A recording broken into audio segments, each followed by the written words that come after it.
Émission 953. Cette semaine, Lynn Boutiette, de Montréal, Québec, Canada. Vous écoutez, oui, les mystérieux étonnants.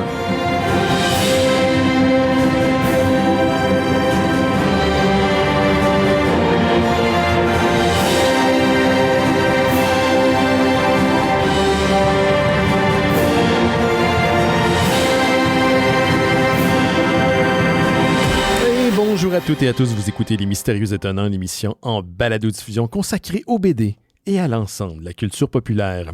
Benoît Mercier au micro et cette semaine, je suis entouré d'une équipe dont les membres sont des anciens musicplusiens. On n'était pas des VJ, mais on était des anciens musicplusiens, je pense qu'on peut se le donner. Elle est chroniqueur, streamer et mon ancienne collègue sur Monsieur Net, Lynn Boutiette, est avec nous. Salut Lynn! Hey, salut Ben! Je suis contente qu'on fasse ça.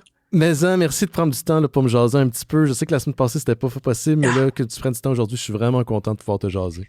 Ben, je suis assez contente aussi quand tu m'as écrit. Ben, on s'est reparlé il n'y a pas si longtemps, justement. Ben, on se reparle tout le temps à cause de Musique Plus. Là. C'est toujours ça notre lien commun. Là. Je veux dire, puis je pense qu'on est tous reliés par ce grand M. Ce grand M, ce grand M+. Nous autres, on a eu deux M. On a eu Monsieur Net, puis on a eu Musique Plus dans notre titre. Exact. Puis, c'est M&M, ça? Non, en tout cas. C'est pas le même M&M. Quoique, on aurait pu le croiser dans le temps. Ah, oui, je sais c'est pas. vrai. On une certaine époque. Ouais. Pour les gens, je vais mettre un petit peu en contexte le principe de l'émission cette semaine parce qu'une semaine sur deux, je fais des entrevues durant l'été. Puis en ce moment, là, c'est un peu le bordel parce que je l'en ai parlé un peu la semaine dernière, mais je suis en déménagement. Je suis en train de faire des boîtes et c'était pas prévu il y a 3 jours de ça. Ouh là là! Gros changement de vie, 180. Je retourne dans mon vieux hood, dans la petite patrie. Puis pour vrai, ma vie va changer, ma qualité de vie va changer.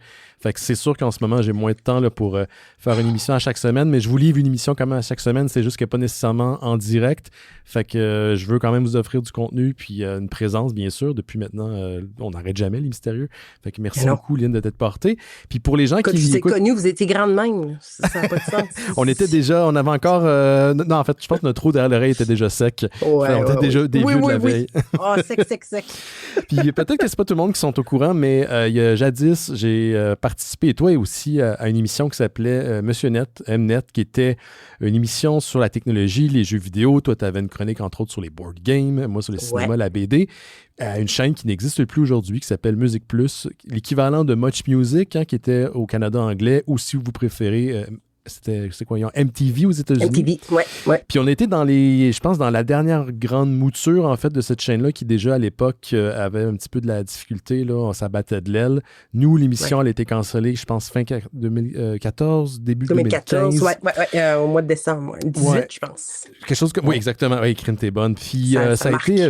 Ça a vraiment marqué, puis j'ai toujours dit que éventuellement j'aimerais ça faire de quoi avec toi parce que j'ai tant trouvé que tu avais une super de bonne présence au micro, ce que j'adore aussi, puis je me souviens énormément de l'énergie que tu mettais dans tes chroniques, excessivement préparées, peut-être plus préparées que toutes nous autres réunies. Mais c'est ça, je voulais juste te jaser, puis il y a bien sûr eu le livre de Marie-Lise Rousseau qui est sorti récemment, tu as fait un article là-dessus sur ton blog, fait que ça a comme un peu remémoré des souvenirs. Puis il y a 2 semaines, la semaine passée, j'ai croisé encore des anciens collègues de Monsieur Net puis de Musique Plus. Fait que c'est dans l'air du temps. Fait que je voulais qu'on en jase. Puis, tu sais, voir aussi où est-ce que t'es rendu parce que toi, t'as vraiment jamais arrêté. T'es maintenant t'es chroniqueur, t'es streamer, tu travailles pour François Chagnon aussi maintenant. Fait que qu'est-ce que tu fais depuis Monsieur Net, Musique Plus? Ça t'a ressemblé à quoi ta vie? Eh là là. Ben moi, ma vie a changé littéralement à cause de Musique Plus. Parce que, en fait, moi, quand je suis arrivée à Musique Plus, j'avais dans mon bagage, dans mon petit CV, juste comme quoi j'avais été coloriste dans des salons de coiffure pendant... je me souviens. Bon, donc j'ai fait ça pendant une dizaine d'années. J'avais jamais été en communication, j'avais pas étudié là-dedans, quoi que ce soit. Fait que ça a déjà été une énorme chance de la part de Denis. Puis de prendre une chance sur moi parce que, tu sais, évidemment, j'étais contre des filles qui avaient étudié en communication, qui avaient plus de bagages que moi. Puis moi, j'arrivais avec tu sais, qui je suis et qu'est-ce que j'ai à offrir. Et après ça, crois en moi, croise tes doigts et bonne chance, petite fille, dans du live, là. Comment t'es arrivée à l'édition? Comment je suis arrivée? Oui, parce que est-ce que tu as fait moi, j'ai pas fait d'audition, mais toi, as-tu fait une audition? T'as-tu participé à un concours? Ah oui, écoute, t'as pas ça, toi, c'est drôle. Non, je sais pas, je m'en compte. C'était sur Twitter, c'était Claude Arson qui avait écrit sur Twitter à l'époque, l'ancien X, l'ancien je sais pas quoi, tu sais, comme bon, on l'oublie. Claude Arson qui était recherchiste pour l'émission. Exact, puis il cherchait des chroniqueuses, c'était vraiment ça. Puis moi, je me rappelle d'être bon, écouté Monsieur Net depuis toujours. Mon père, c'est un gamer et est encore gamer. Il game à tous les Call of Duty qui sortent à chaque année. Il a son ordinateur qui est plus updaté que le mien. Comme on voit, on aurait dû être dans un autre setup, mais ma fan a fait trop de bruit. Donc, oui, ça, mon père, bruit. n'en aurait pas fait. Non, bon, en fait. Fait que gamer, ça a toujours fait partie de moi. Puis quand il y a eu cette opportunité-là, je me rappelle de me dire, ben écoute, j'ai toujours rêvé faire ça. J'ai l'impression, j'étais jeune, puis je l'ai encore d'ailleurs, mon Talkboy, tu sais, de l'espèce de cassette de Home Alone là, qui changeait sa voix. Puis moi, je m'enregistrais des émissions, des chroniques à l'époque, puis j'étais jeune, puis je me disais juste que je voulais faire de la radio. J'avais juste ça en tête. Donc, je me suis dit, écoute, je vais m'essayer. J'aime les jeux vidéo, j'aime en parler, j'aime le communiquer surtout. Puis, j'ai été passer une première audition. Donc, ça a été une première audition. Ça, c'était devant... Il y avait Denis, puis il y avait Tristan Geoffroy. Tristan, qui était le co-réalisateur de l'émission dans le temps. Aussi chroniqueur. Exact. Puis là, on était dans une des petites salles qu'on faisait nos pré-meetings, là, où, qu'on niaisait avec le sofa. Puis, il avait installé un sofa, puis il y avait une caméra devant la table, puis je me suis assis devant. Donc, c'est dit sofa. Puis là, je commence puis là, il m'avait fait parler. Puis moi, au départ, j'avais beaucoup vendu le fait que je suis une tripeuse de jeux vidéo de sport depuis toujours. Même avant les jeux de société, là, les jeux de société, ils sont comme arrivés. En fait, c'est qu'on n'en présentait pas à Monsieur Net. Donc, l'idée d'en présenter m'est venue par après, tu sais. Mais comme tel, la passion des jeux a toujours été là. Mais bon, donc là, j'ai commencé à parler de jeux de sport. Denis, ça l'intéressait beaucoup. Une fille qui présentait du sport, c'est intéressant. Je savais de quoi je parlais. Puis bref, ça a été ma première entrevue. Quand je suis partie de là, ils m'ont rappelé pour une deuxième entrevue. Et là, c'était avec Momo. Le réalisateur, Momo. Oui, le réalisateur, Stéphane Morissette. Puis c'était à l'extérieur, sur la terrasse, caméra à l'épaule.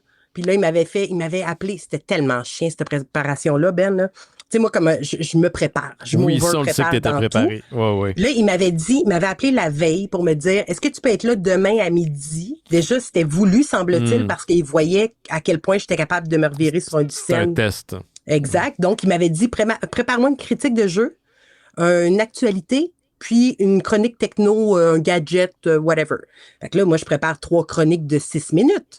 On fait du Monsieur Net, tu sais, c'est des 6 minutes. Mais là, ils m'ont fait rentrer ça en 3 minutes, les 3. Tac, tac, tac, tac. Ensemble. Écoute, moi, je viens de loin, là, entre guillemets, là, tu sais, je suis dans le bout de Valleyfield, donc, tu sais, de me rendre à Montréal, à chaque fois, tu sais, c'est du trajet, là, c'est de la route. Écoute, en 5 minutes, j'étais rassis dans mon char. J'étais là. Même pas le temps de comprendre qu'est-ce qui venait de se passer. Puis ils ont fait, OK, c'est beau, merci, on se rappelle. T'avais-tu un bon feeling à ce moment-là ou tu disais que t'avais foiré? J'avais un bon feeling. En fait, j'avais un moins bon feeling la première fois parce que Denis, quand on avait... j'avais fait l'entrevue puis j'étais devenue bien à l'aise rapidement puis j'étais devenue à faire des jokes, mais tellement à l'aise, trop à l'aise que quand ça avait terminé l'entrevue, il m'avait dit, t'as-tu un petit mot avant de partir? Puis moi, j'avais dit, carotte. Puis là... Ah, ça, j'ai entendu parler de ça. Oui, je pense que ça, j'avais entendu parler de ça. Denis, il en est jamais revenu. Parce que l'histoire de carotte, là, lui, il est parti à arrêt. Puis là, moi, je me rappelle de descendre les marches, là, nos grandes marches. Oui, ça qui venait dans le studio. Là. Ouais. Puis là, tout le long, je me disais, en me retournant, là, je me disais, hey, j'ai dit carotte. Tu sais, j'ai pas dit, j'espère que vous allez me rappeler, j'aimerais vraiment ça travailler avec vous. Non. As-tu un petit dernier mot? Oui. Carotte. Mais tu l'as assumé, puis c'est probablement ça qui a fait sa sortie du lot. Au-delà du fait que tu étais sûrement bonne, j'en suis certain, mais comme quand on lit le livre de Marie-Lise Rousseau là, qui vient de sortir, là, c'est La musique dans le sang, une histoire orale de Musique Plus, tu te rends compte à quel point cette espèce de qualité d'adaptation sur le fly, de pouvoir s'adapter, de pouvoir être unique, pas parfait, avec des bouts qui dépassent, était pas non seulement dans l'ADN de Monsieur Net, l'émission à laquelle on a participé, mais dans l'ADN de la station au grand complet. Fait que probablement à ce moment-là, quand tu as dit ça, t'as montré que t'étais à ta place. Parce que, tu sais, le 3/4 du monde qui était sur le show, toi et moi y compris, moi j'avais des aspirations à l'époque, là, maintenant ils sont mortes et enterrées, mais... Sans parler.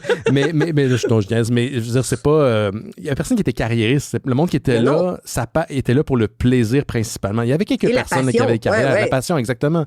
Mais c'est ce qui transparaissait le plus, je crois, pour les auditeurs, auditrices, c'était l'originalité, le fait qu'on avait une véritable amitié puis une chimie. Fait que, tu sais, le fait que tu sortes ça comme ça sur le fly, ça a sûrement été apprécié de la gang. Je pense qu'il y a eu de ça, tu sais, puis encore là, tu sais, clairement, ça a marqué parce que Denis s'en rappelle encore. Mais à quelque part, c'est vrai ce que tu dis, tu sais, il y avait beaucoup de ces moments-là uniques que tu prendrais des chroniqueurs d'expérience que tu remettrais sur le même show, on n'aurait pas la même énergie qu'on avait parce que il y avait une espèce d'innocence dans nos préparations. Autant que je l'étais, j'avais aucune formation, tu sais. Puis on n'avait tous pas, on faisait de notre mieux tout le temps, tu sais. Mais ce qui fait aussi que on voulait tellement faire de notre mieux que ça donnait un bon show tout le temps. Tu sais, c'est ça que je trouve. Puis autant dans les défauts qu'il y avait, autant dans, tu sais, que ça en rendait quelque chose de pur puis d'authentique, en Exactement. fait. Je vais argumenter que, comme toi, que le fait qu'il y avait des trucs qui dépassaient puis des fois qui marchaient pas très bien, là, je me souviens, je pense que c'était là la chronique sur justement la terrasse avec l'espèce d'aspirateur. J'étais pas là, mais mon Dieu, comment oublier? Ça a tout mal viré, là, cette histoire-là. Il y a des robots qui devaient réparer ou plutôt décrasser le barbecue et s'enrouler dans l'espèce de décoration hawaïen autour. C'était une chronique désastreuse. Mais rendu là, c'était pas grave. Pour la même raison que si tu avais une chronique puis tu étais au moins capable de placer 2-3 mots durant, si le plaisir est au rendez-vous, je pense que tu avais réussi à livrer ce que tu avais livré, même si tu n'avais pas dit tout ce que tu avais mis ou noté sur un papier. T'sais. Exact. Des fois, je finissais mes chroniques, puis autant préparé que je l'étais, j'avais dit comme 3 de mes points, puis j'avais l'impression d'avoir rien dit, mais on avait l'impression. Mais à la fin, tout le monde était comme, c'était bon. Okay, je pense que c'est Denis qui avait dit à un moment donné, toi, c'est parce que tu sais ce que tu aurais voulu dire. Mais les gens à la maison, ils ne savent pas. Toi, tu as l'impression que c'est un genre d'échec parce que tu t'es pas rendu à ce que tu avais noté sur papier, mais la réalité, c'est que les gens ont vu que du feu. Puis je pense que quand ça devient bon, c'est quand tu lâches prise. Quand tu la lâches de cette volonté. Après ça, là, je continuerai dans ce que j'ai fait, mais j'ai fini par étudier là-dedans à 40 ans. Mais une fois que j'ai étudié là-dedans, j'ai reconnu beaucoup de réflexes ou beaucoup d'instructions qu'on a acquis de M. Net. Par Denis, énormément, puis que je vois qu'on les avait, ces réflexes-là. Je pense qu'il y a un naturel qu'on avait. Il y a quelque chose, j'ai toujours dit que le live, pour moi, tu l'as ou tu l'as pas. Je crois pas que... OK, tu peux, je pense, être correct puis devenir très bon, mais quelqu'un qui rush au départ, là, que l'instantanéité, qui rebondit pas sur les questions, qui laisse... C'est pas un... C'est inné, c'est comme c'est un art. Ça s'explique pas, en fait. Tu pourrais l'écrire. Non. Tu pourrais le mettre sur papier, puis je pense que même là, tant que tu n'as pas vécu l'expérience du live, tu ne pourras pas le savoir. T'sais. Des fois, j'oublie. C'est weird parce que des fois, j'oublie qu'on a fait ça. Des fois, j'ai vraiment parce que ça fait quand même 11 ans là, que l'émission elle est terminée, puis elle a été annulée, puis tout ça. Puis des fois, mon Dieu, on a fait ça, puis... Mais non, je repense à faire ça aujourd'hui, à l'âge que je suis rendu, puis je pense que je serais content de participer à un projet, mais il y avait, comme tu dis, une innocence de faire du live à télé. Ce genre de télé-là n'existe plus. C'est une télé qui était très un leg des années 90. 100%. Puis ça n'existe plus, ce genre. Là, c'est aseptisé. Puis je crache pas sa télé, il en faut de la télé, c'est pas ça, mais on fait du podcast à TV sans le savoir. C'est ça que je veux dire. En fait, je pense que c'est un peu ce qu'on faisait. Je veux dire, quand tu regardes ça, au final, c'est un peu ce qu'on... Bon, là, ajoute les publicités qui nous étaient évidemment imposées par le câble, là, mais sans ça, on en créait notre espèce de podcast avec une espèce de synergie qu'on a construit par nous-mêmes, l'idée par Denis, qui était, je veux dire, qu'on était tellement chanceux d'avoir, tu sais. Mais je pense que cette innocence-là, on ne le retrouve pas dans les projets parce que il n'y a pas non plus la possibilité du direct. Et puis là non plus, puis je pense que on le referait aujourd'hui en pre-tape, puis on perdrait toute l'instantanéité, puis Denis, de toute façon, il a toujours refusé de faire ça, c'est ce qui fait qu'il est parti de son côté avec Radio Talbot, puis qu'il a bien fait, parce que c'est suivre qu'est-ce que lui, en fait, il croit, puis il veut, puis c'est bien, mais l'instantanéité du direct, ça, c'est de quoi qui est imbattable. Je serais pas capable, moi, de faire des takes multiples, puis pas de m'enfarger, puis avoir un français impeccable. Tout ça, cette pression-là, je pense, ferait que j'aurais pas de plaisir. Puis je pense pas que j'aurais fait cette émission-là si j'avais pas eu de plaisir. T'sais, moi, perso, ça me stressait en tabarnak, le fractionnette. J'étais tout le temps je me rappelle que hyper stressé. J'arrêtais pas de douter de moi, puis j'arrêtais pas de me demander si ce que j'avais livré était correct. Puis aujourd'hui, c'est peut-être mon seul regret de cette période-là, j'aurais aimé ça en profiter pendant que j'étais dedans, tu sais. Parce que je l'ai fait je pense qu'on l'a fait pendant la même période de temps. On l'a fait 4 ans de temps, les 4 dernières saisons. Puis ça a été dans les plus belles expériences de ma vie. Là. Tu sais, j'ai encore des amis proches. Je pense que j'ai fait une saison là. plus que toi parce que j'étais là quand t'étais arrivé. Avant moi? OK, ouais, ben t'as fait 5 ans. La saison d'avant. Ouais. Okay. Ouais, moi, j'ai arrivé la saison avant. Puis sais-tu, je me rappelle, puis là, je continue l'histoire parce que oui, vas-y, excuse-moi. Je t'embarque dans l'histoire. Check bien ça. Parce que là, je suis arrivée en jeu vidéo, tu sais, dans cette histoire-là. Et là, justement, c'est à ce moment-là que je commençais à me venir en tête de présenter du jeu de société parce que l'année avant que tu arrives, que ça m'était venu en tête, que j'étais comme, mon Dieu, ça serait le fun parce 2010, que je commençais, à peu près. Puis là, le jeu de société au Québec, bon, tu sais, là, on passait, on entrait dans le jeu de société moderne qu'on appelle, c'est-à-dire on sortait là, des Monopoly puis des Scrabble de ce monde, puis là arrivait le Carcassonne, le Pandémie, bon, là, on arrivait dans du zombicide qui était comme des jeux de zombies avec, bon, tu sais, un gros déploiement puis tout. Puis là, on arrivait à des jeux que je trouvais qui étaient vraiment présentables à la télé puis que on avait surtout, tu sais, moi, je trouvais que, surtout qu'on parlait souvent de cinéma, on parlait de différents types, juste, ben, un peu comme ce que les Mystérieux Étonnants font depuis toujours, tu sais, c'est la culture geek au sens large. Ben, c'était un peu ça qu'on faisait. Puis là, Denis, cette année-là, l'année avant que tu arrives, il me dit, ah, non, ça marchera pas. De toute façon, c'est pas assez visuel, puis ça bouge pas. Tu sais, quand on parle de film, ça bouge, puis ça... Et là, arrive Benoît Mercier. Ah, ben... Qu'est-ce que j'ai fait? Là, quand t'es arrivé, qu'est-ce que j'ai fait? Tu veux apprendre ça 11 ans plus tard? Je me rappelle le premier soir qu'on était ensemble. Puis là, il nous dit, ah, Benoît Mercier, Mystérieux Étonnant. Moi, je te connaissais parce qu'à l'époque, j'ai eu un podcast à l'époque, dans le temps, là. Ah oui, c'est vrai, j'ai oublié, c'est vrai. Geek Bécois, à l'époque, du vieux stock. En tout cas, fait que je te connaissais depuis les débuts. Quand je te dis, vous étiez grande même, non. Puis c'est ça. Puis finalement, ben là, c'est arrivé que toi, t'es arrivé. Puis là, tu présentais des BD. Ouais. Et là, je me rappelle, le lendemain ou sur le lendemain, j'avais écrit à Denis, là, puis j'avais dit, là, si Benoît Mercier peut tourner des pages de même d'une BD, moi, je peux présenter des jeux de société. À ma défense, je tournais pas des pages. Qu'est-ce qu'il faisait? C'est que je leur envoyais du visuel qu'il animait. Il faisait alterner, puis il coupait avec nous autres là, qui interagissaient. Mais je ne dénigre pas du tout ce que tu présentais. Moi, je l'encourageais à fond la caisse parce qu'au contraire, écoute, tu m'as fait acheter et tu me fais encore acheter tellement de maudites romans graphiques, ça n'a aucun sens. Ouais. Mais ce que je trouve que on a réussi tous les deux à élargir un peu ce que le contenu que M. Net offrait, je trouve. On a été chercher un public un peu plus large d'ailleurs aussi, tu sais. Mais c'est l'époque où ça l'a marqué, tu sais. C'était aussi l'époque de Big Bang Theory, puis la culture geek at large commençait à vraiment avoir une certaine révolution. Je me souviens au début des années 2010, la culture geek, puis ça a été la mission des Mystérieux Étonnants pendant un certain moment, là, d'essayer de mettre ça de l'avant-plan, puis de dire, ben écoutez, c'est pas juste pour des gens qui sont des losers, il y a des passionnés là-dedans, il y a des avocats, il y a plein de monde, il y a plein de types de personnes, puis le contenu est bon et mauvais comme le reste. Là, ça fait partie autant de l'art que l'art plus, disons, noble, entre guillemets. Ça. Fait que quand on a présenté ça, quand tu étais arrivé avec les board games, je pense que c'était aussi cette période-là où le board game avait pris des lettres de noblesse. Puis c'est tout un petit peu arrivé en même temps. Puis aujourd'hui, tout le monde est geek. Crossover. Oui, puis il y avait un crossover entre les mondes. Tu sais, avais du Marvel qui allait dans le board game. Tu sais, je me rappelle. Puis moi, c'est d'ailleurs la suite de Monsieur Net. Moi, ce qui est arrivé, c'est que j'ai eu une job. En fait, j'ai eu un poste en communication dans le jeu de société à cause de Monsieur Net. Parce que grâce à Monsieur Net. Exact.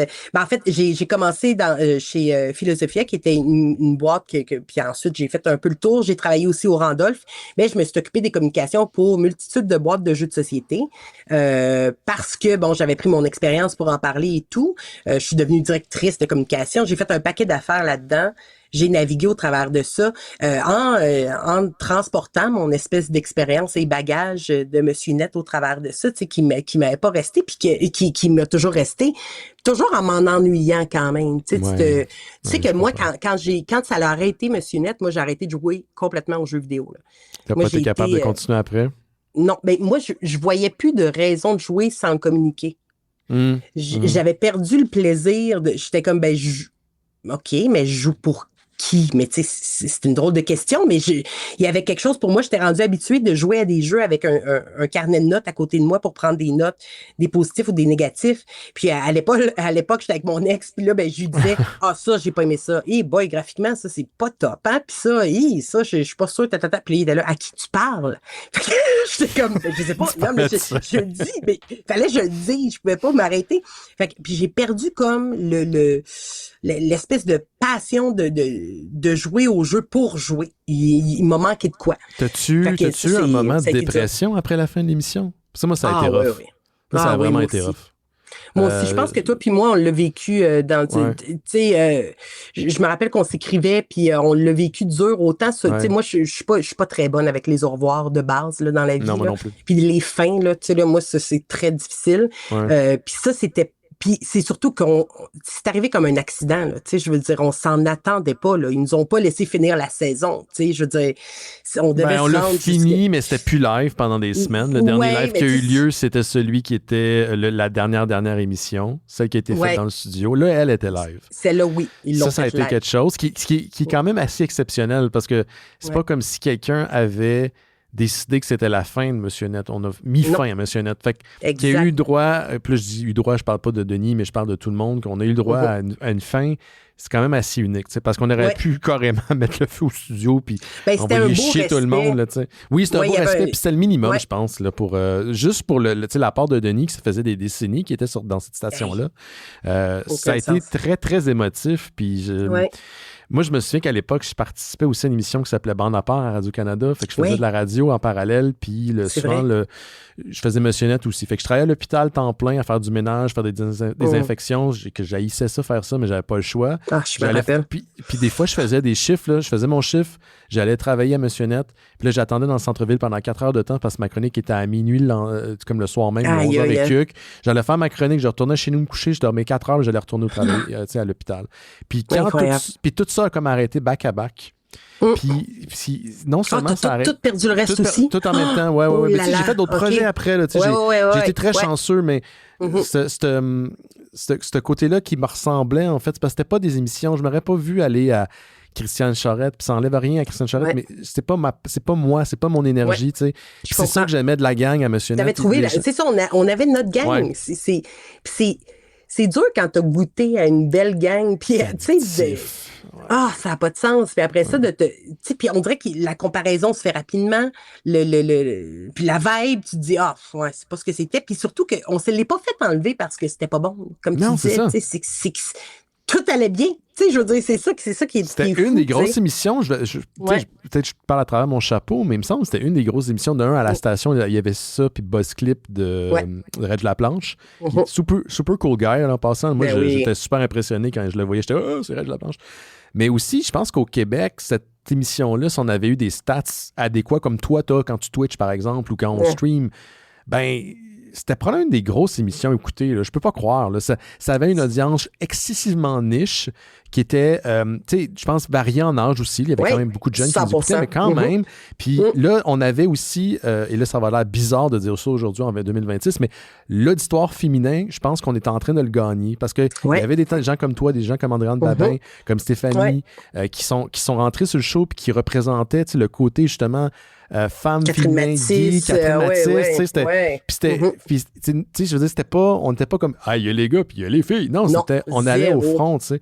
Puis cette génération-là qui était plus jeune, parce que c'était un petit peu plus jeune que moi, qui trippait ces jeux vidéo, a commencé à imposer le fait que, les femmes aussi trippent sur le jeu vidéo, man. C'est pas juste une affaire de gars. T'imagines-tu si on avait continué où qu'on en serait aujourd'hui? Mon Dieu, je sais pas. C'est comme si ça avait pu, puis tu sais, je sais, les si, on fera pas grand-chose, mais du sens, exact. Mais dans le sens que je trouve que aujourd'hui, les femmes dans le jeu vidéo, ils ont tellement plus... il y a encore du chemin, il y aura toujours du chemin.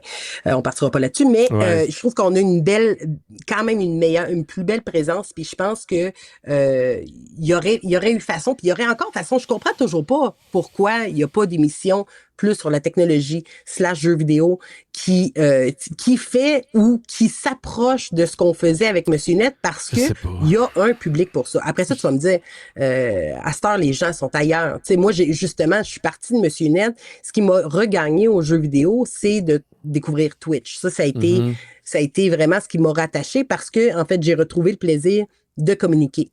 Fait que j'ai été beaucoup dans Twitch là que tu streamais presque tous les jours, hein, c'est ça? C'était non-stop. On a été à peu près pendant 5 ans à streamer vraiment tous les jours. Ouais. Ah ouais, ça a été énormément d'investissement de temps. Mais là, je dis à tous les jours. Faut comprendre aussi, tu sais, c'était in and out. Au début, c'était un projet qu'on avait parti à 4. On s'est retrouvé à 2. On s'est séparés. Fait que tu sais, ça a fini. C'était avec ton ancien conjoint, c'est vrai. Quand oui, on était 2 couples, en fait, puis les 2 couples, ils ont fini. Fait que faites pas ça. Mais, non, c'est pas vrai. Ça va Twitch va mettre fin à votre mariage. Allez-y. Oui, c'est ça, c'est pas grave. Non, mais en fait, c'est que, c'est bon, c'est pour plein de raisons, mais tu sais, c'est beaucoup d'investissement de temps, n'importe quel projet, tu sais, que ce soit les mystérieux, ainsi de suite. Tu sais, je veux dire, n'importe quel projet, c'est beaucoup de temps. Puis est venu un moment donné où, tu sais, comme là, moi, j'étais toujours en communication, justement, dans les jeux de société, puis ainsi de suite. Puis il y a eu l'espèce de COVID, hein, genre, des fois, on oublie, hein, c'était COVID-là. Non, pas moi, je l'oublie pas. Non. Ouais, mais elle a été assez marquante quand même pour bien des gens. Puis dans mon cas, ça a été surtout, tu sais, de réaliser que de plus savoir pendant tout quoi faire de ma vie. J'ai eu là-dedans on ajoute une séparation. J'ai rencontré ma blonde que je suis avec aujourd'hui, et ensemble on est rendu avec 4 enfants. Donc c'est de l'action dans la cabane. Mais ce qui est arrivé, c'est que à 40 ans, j'ai eu moi, tu sais, la bonne crise de la quarantaine. Ouais, je connais ça. Je viens d'avoir 45, moi, là. Ah oui, t'as-tu une pas pire crise de quarantaine? Quarantaine, c'est pas si pire. 45, ça fait plus mal, je te dirais. Puis 45, j'ai pas fêté. C'est la première fois que j'ai pas fait une fête depuis un bon bout de temps. Je suis allé voir un match de lutte avec quelques amis seulement. Puis tu vois, là, je disais que je déménageais tantôt, là, tranche de vie. C'est une des raisons pourquoi je déménage. C'est que là, je vais payer plus, mais je veux un appart d'adulte. Je dis ça comme ça, mais je mérite quelque chose de plus posé, plus calme, plus centré. C'est peut-être le cliché là, du gars dans 45 ans, là, mais la crise de la quarantaine, j'ai pas une crise énorme, mais moi, j'ai tout le temps eu des... Depuis que je suis tout jeune... T'as toujours eu des crises! Existentielles. Non, mais pour vrai, oui, j'ai tout le temps eu des gros questionnements existentiels depuis que je suis tout petit, là, depuis que j'ai genre 7-8 ans à me poser des grosses questions puis être envahi par des grosses émotions. Fait que, tu sais, c'est pas nouveau, là. Fait que, oui, 45, ça fait mal, mais... Regarde, c'est le meilleur des scénarios. Hein. Si j'avais pas eu à 45 ans, je ne m'étais pas rendu à 45 ans, il serait passé à autre chose. On est dans les privilégiés. Fait que toi, tu t'es questionné beaucoup à ton parcours. Parce que j'ai vu que récemment, tu étais allé étudier chez Promédia. Ou la nouvelle mouture de Promédia. Promédia Plus, oui. Ça m'a surpris parce que je me semble qu'aller au front comme ça, faire de la télé en direct, t'étais déjà adéquate. Tu avais déjà fait tes armes. Est-ce que c'était vraiment nécessaire? Sais-tu, j'ai réalisé, en fait, j'ai fait 2 choses. C'est que, bon, là, je me suis retrouvée, à 40 ans, là, en panique un peu de me dire, parce que le dernier employeur que j'avais eu en jeu de société, c'était une compagnie qui a fait faillite. Donc, là, je me suis retrouvée d'un coup, plus de job, mais genre, le mercredi, j'apprenais qu'il fallait que j'envoie le vendredi une lettre à tous pour dire we're out, là, tu sais, puis c'est terminé, puis viens chercher ton stock, c'est terminé. Fait que, tu sais, ça a été un gros choc qui m'a complètement bouleversée à ce moment-là, puis qui m'a remis en question de genre, OK, qu'est-ce que je fais? Et pour réaliser qu'à un moment donné, je me retrouvais avec un CV vraiment bizarre, du sens que j'avais, mon espèce de... au niveau des éducations, j'avais mon côté coloriste. Puis ensuite, j'avais beaucoup d'expériences disparates un peu, mais rien pour accoter quelque chose de plus solide pour que... Puis pour moi, il y avait un côté, moi, j'ai jamais fait d'études comme telles. Tu sais, je suis partie, j'ai fait ma coiffure, mais il y avait quelque chose d'aller solidifier une théorie, une technique, d'aller chercher des bases solides, d'aller chercher des profs hallucinants. Tu sais, j'ai eu Sophie Thibault comme prof, là, tu sais, comme Maxime Coutier, c'était écœurant. Tu sais, j'ai eu des formations incroyables. Pour les gens à la maison, j'ai oublié de le spécifier. Promédia Plus, c'est une école de médias, là, juste pour spécifier. Mais donc, c'était-tu plus pour toi ou c'était pour comme... C'était pas une question de tu doutais pas de toi, là, j'imagine. Non, en fait, honnêtement, la vraie vérité, c'est que j'avais vraiment perdu confiance en moi. Tellement, tu sais, tantôt, tu disais là que tu sais, tu t'en reviens pas des fois qu'on a fait ça. Ouais. Ben, j'étais un peu toujours dans cette mentalité-là. Après ma séparation, tu sais, il y a eu un moment là, que je me disais, est-ce que j'ai encore... Ben, de un, tu dis, je suis encore assez jeune?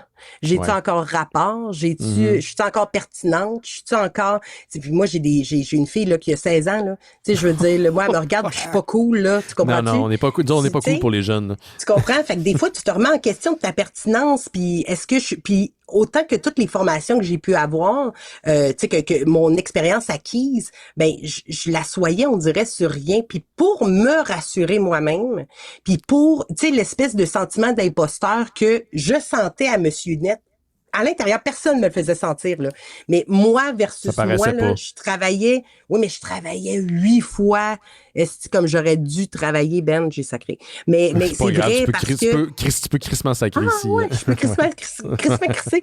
Non, mais c'est ça. Mais je travaillais vraiment fort pour pallier à mon... Tu sais, moi, là, mon anxiété était là-dedans, là, fallait que je sois pas à la hauteur, fallait que je sois... là, ben, c'est tout le temps ce sentiment que tu as livré pour vrai. J'ai tout le temps l'impression que tu allais, quand j'utilisais un terme de lutte, tu allais tout le temps over. Genre, j'ai jamais senti que tu n'étais pas préparé, tu sais, puis je n'aimerais pas de nom, puis je m'en fous, mon podcast, c'est pas un gros podcast à la Smart Quest sous-écoute, mais tu sais, je me souviens de chroniques où on avait un dude qui a pas resté longtemps, qui était en train de commander du sushi pendant que les autres chroniques se faisaient, là, tu sais, puis je me souviens que ça t'avait tellement choqué cette fois-là que tu allais te plaindre, puis moi, j'étais allé me plaindre parce qu'il était pas là, il était clairement sur quelque chose, là. Fait que, tu sais, je veux dire, t'étais plus que préparé, ça n'a jamais... paru que tu étais stressé ou que tu avais... Moi, j'avais le Christy de syndrome de l'imposteur. Hey, je travaillais à l'hôpital, puis des fois, on avait fait la chronique le soir. Le matin, il y avait une rediffusion sur Musique Plus, puis je lavais la mop, je passais la mop sous une télé qui me présentait aux patients qui étaient couchés. Oh my God! Fait que je passais en dessous de la télé, puis je disais même pas, moi, que je faisais Monsieur Net. Quand les gens me disaient... Oui, je passais la mop comme ça. Quand les gens me disaient « Qu'est-ce que tu fais dans la vie? » Je disais « Ah, ben, je travaille à l'hôpital. » Je voulais pas que ça me monte à la tête. Non, je voulais pas que ça me monte à la tête. Puis c'était peut-être une... En fait, j'aurais dû l'assumer plus qu'autre chose. Mais puis même, ça m'est déjà arrivé d'arrêter, de passer à moi puis de regarder la TV avec le patient. Il va dire, qu'est-ce qu'il veut, lui, tabarnak? Puis il n'y a jamais personne qui s'est rendu compte. Il n'a jamais catché. Non, parce que c'est comment ça se fait que le gars... T'avais pas ton chapeau. Ben, c'était pas mon chapeau que je portais tout le temps dans le temps, ma marque de commerce.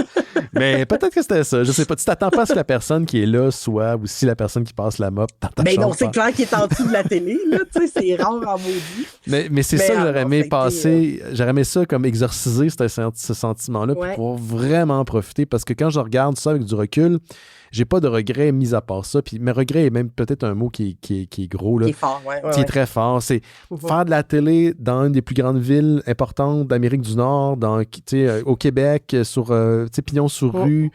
Il y a toutes ces choses-là. Quand tu les accumules, ça fait pas de sens. Puis ce qui est plate, c'est que j'ai pas plus de souvenirs. J'ai des brides de souvenirs. Mais c'est pareil. Mon Dieu. Puis en tout cas, je vais te poser... Ouais, c'est ma question que j'avais pour toi. Est-ce que tu as un souvenir qui te reste en tête, là, que tu es vraiment là... mis à part la dernière, que ça c'était tough, mais...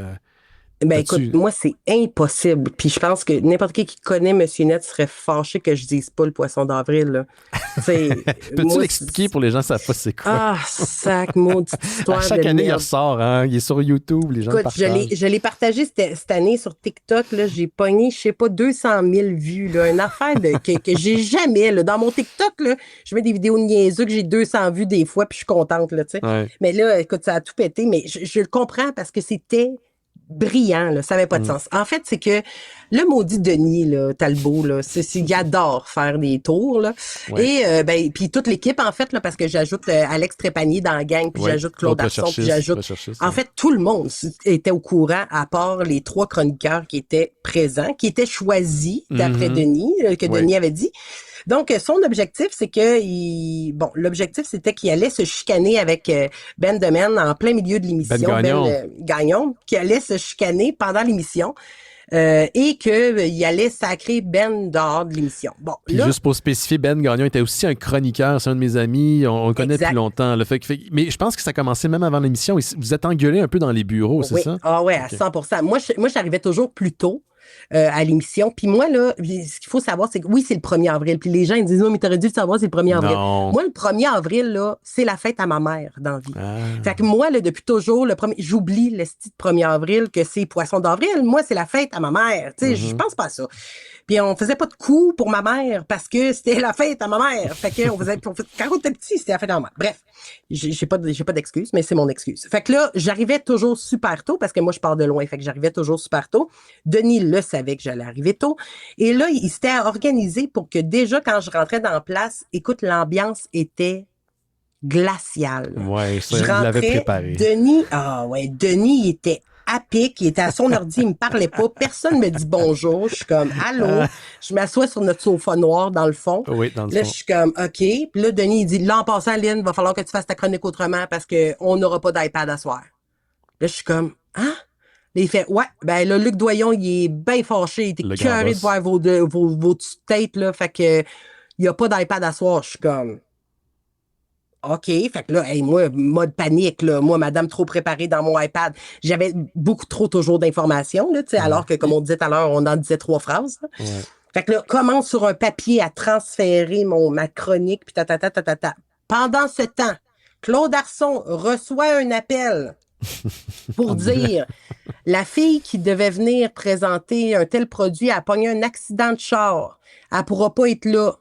Là, moi qui est en mode, puis là, Denis avait dit, moi, je veux Lynn parce que elle veut sauver. Tu sais, c'est Mère Teresa, là, elle veut tout sauver. Fait que dès que ça a raccroché puis que j'avais entendu, j'avais compris, j'ai dit, moi, je peux faire une chronique. J'ai des jeux de société dans mon char, je peux aller faire ça. Là, il me dit, ah non, attends un petit peu, Lynn. Là, il s'en va dans le garde-robe, là, qui avait un paquet de plein de vieux jeux puis plein d'affaires. Ouais. Il s'en va, il sort un projecteur Epson. Il me donne la boîte. Il me dit, tiens, tu vas parler de tout ça. Là, je suis comme, OK. Tu sais, parle-en, là, ça va être ça, ta chronique. Je suis comme, OK. Là, je fais des recherches, mais là, j'écris sur un papier parce que je peux pas l'écrire sur ma tablette. Fait que là, je fais mes recherches. Puis la raison pourquoi ils voulaient pas vos tablettes, c'est parce qu'ils voulaient pas que les gens vous avertissent, parce que souvent, on pouvait interagir par Twitter, en ligne, en direct, pendant l'émission. En direct. Ils voulaient pas vous faire avertir par l'audience.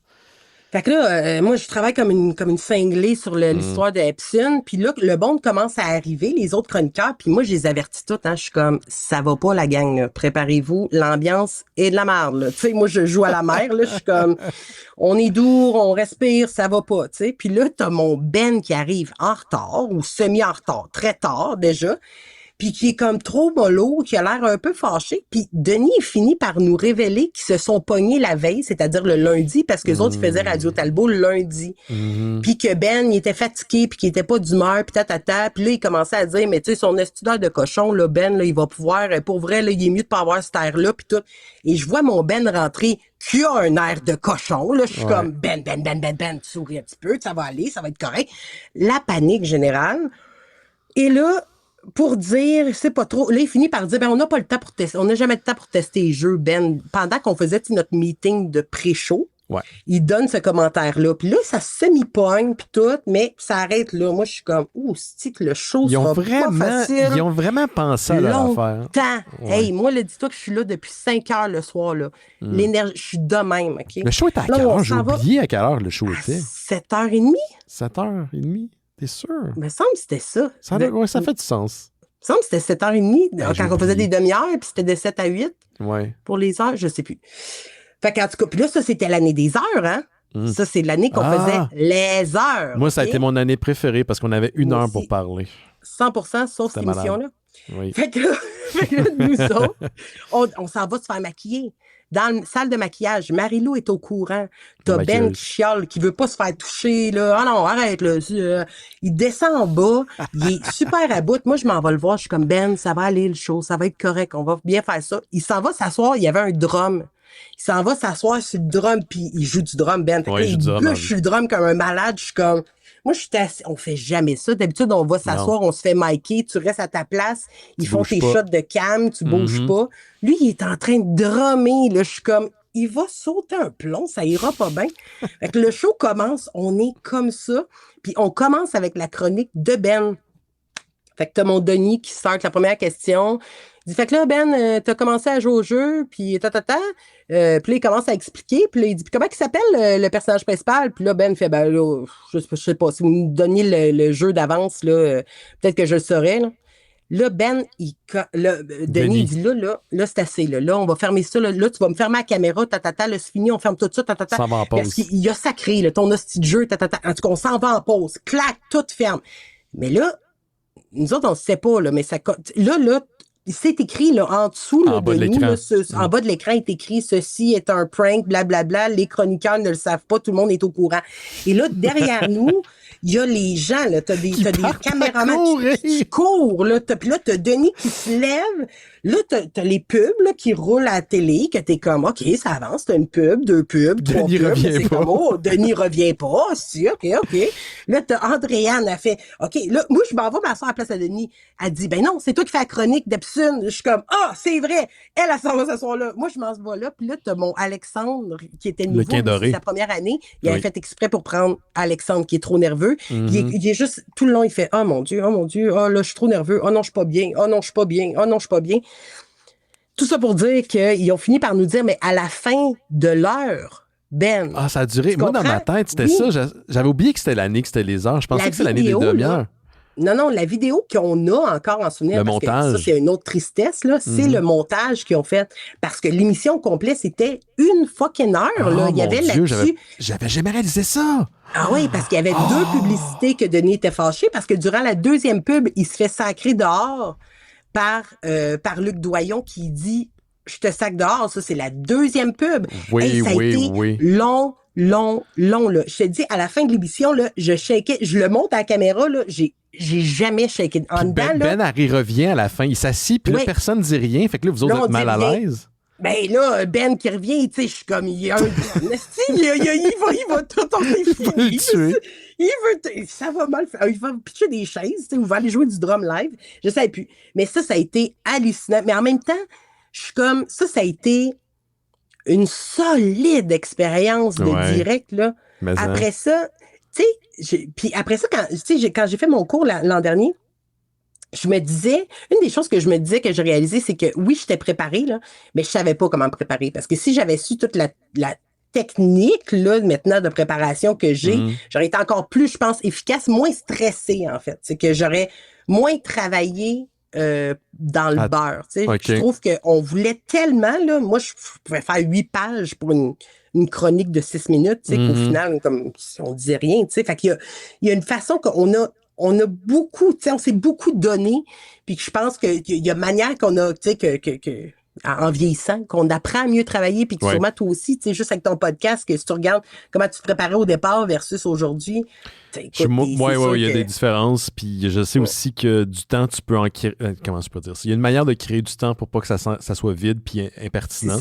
Puis il y a un truc que j'ai full aimé de Denis, qui a répété beaucoup, puis qui répétait quand il y avait de nouvelles personnes qui rentraient à l'émission, c'est s'il y a quelque chose que tu sais pas, dis-le. Ne fais pas à croire, ne mens pas parce qu'il y avait peur qu'il y ait un côté, pas parce qu'il y a un côté éthique lié à l'idée de mentir ou de faire semblant, c'est qu'il disait l'audience va le sentir. Puis encore une fois, ça faisait partie, je pense, beaucoup de l'ADN de la station qui était Musique Plus. Est-ce que tu as lu le livre de... Oh, vas-y, excuse-moi, continue. Ça, puis être vrai dans nos opinions quand on faisait des critiques de jeux. Oui. Tu sais, je me rappelle une des critiques que j'avais faites puis qui m'a vraiment marqué aussi parce que tu sais ce que tu dis aussi m'avait énormément marqué même pendant mon cours. Puis maintenant je travaille avec François Charon puis comme chroniqueuse puis c'est aussi une des choses qu'il dit, tu sais, puis il me disait en tout cas moi je suis vraiment de l'école que si tu le sais pas, dis-le puis dis pas n'importe quoi. Je suis comme boy, moi je viens de l'école de Denis Talbot, t'as aucune inquiétude à avoir avec ça. Ça là-dessus, tu sais ça c'est de quoi on l'a d'imprégné en nous. Tout comme d'apprendre à ne pas être vendu pour donner notre opinion. Tu sais, je trouve que qu'est-ce que tu veux dire par là? Du sens, je me rappelle que Denis, là, à un moment donné, on était à l'époque que, tu sais, les blogs, là, commençaient à acheter des articles de review. Oui. Tu comprends? On a été au début de ce mode-là. J'ai souvent eu des requêtes, j'ai toujours refusé. Ben, exact. Tu vois, on est, je pense que ça a fait de nous, de cette équipe-là, je généralise peut-être tout le monde, mais la majorité d'entre nous, on fait les choses pour les bonnes raisons, on donne nos opinions pour les bonnes raisons, tu sais, je veux dire, on a moi, j'ai continué à vouloir partager des critiques sur des jeux de société. Je m'en ai fait offert, mais j'ai toujours gardé l'honnêteté à 100% que si ton jeu, il est pas bon, il est pas bon.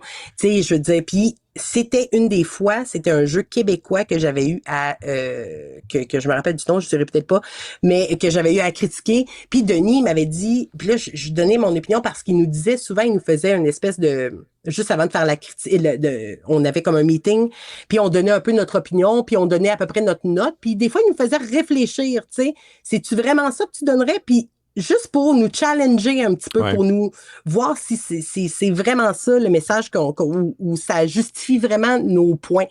Et cette fois-là, j'avais comme défendu le studio du sens. J'étais comme, je lui donnais un 6, tu sais. Puis là, Denis était comme, ouais, mais Lynn, ça vaut-tu vraiment un 6? Puis moi, il y avait un côté de moi très empathique qui me disait, ouais, mais c'est un petit studio indépendant québécois. Que moi, là, je m'en vais, t'es ramassé là, à la télé, là. Puis Denis m'a dit, oui, mais ils savent qu'ils nous l'envoient, ces gens-là. Puis eux, là, ils en sont rendus qu'ils ont besoin d'une publicité aussi, tu sais. Puis ils souhaitent que, puis ils vont travailler, puis ils vont aller chercher du financement par la suite. Puis ils ont continué, finalement, à travailler sur ce jeu-là. Mais effectivement, il a fallu que je descende ma note parce que on devait essayer d'avoir que nos points justifient la note qu'on donne. Sinon, qu'est-ce que ça donne de donner une note, tu sais? Oui, puis je sais que c'est... Moi, l'affaire des notes, là, c'est revenu souvent parce que l'audience pouvait réagir en direct. Puis on avait, je sais pas, je pense, est-ce que tu as écrit, toi, pour le blog de Monsieur Net, de Musique Plus? J'ai fait également. Puis à un moment donné, j'étais bien fasciné par ce qu'on en fait, on constate en ce moment, là, parce que ça fait partie maintenant de notre culture nord-américaine, on dirait. La culture d'être très, très réactionnaire. Puis comme si on voit pas quelque chose qui reflète notre opinion ou ça nous fait réagir, notre réflexe, c'est justement d'embarquer puis de suivre le petit monkey brain puis de commencer à déblatérer puis à débattre puis la crowd de Monsieur Net, il y avait une partie de la crowd qui pouvait être très très très véhémente, qu'on donnait pas des critiques qui étaient à la hauteur de ce que les autres espéraient pour leur franchise. Mais nous autres, on n'a jamais eu, je pense, cette allégeance-là de la franchise. On donnait notre opinion honnête selon notre perspective. Fait que si on donne un 5 ou un 6, c'est un 5 puis un 6. Puis si toi, mettons, tu dis hey, ça mérite un 9 ou un 8, c'est pas grave. C'est ton baromètre à toi. Il n'y a jamais que personne à l'émission qui a proclamé que notre baromètre à nous était sacré. On était des gens qui avaient des expertises dans certains milieux, puis on y allait avec ce qu'on pouvait, je sais pas, livrer. Puis c'est tout. Là. Après, si ça marche pas pour vous, c'est pas correct. Mais ça m'a fasciné à quel point ça faisait énormément réagir les gens. Tu vois, le blog a fait ça énormément, je dirais, aussi fort pour moi avec Twitch.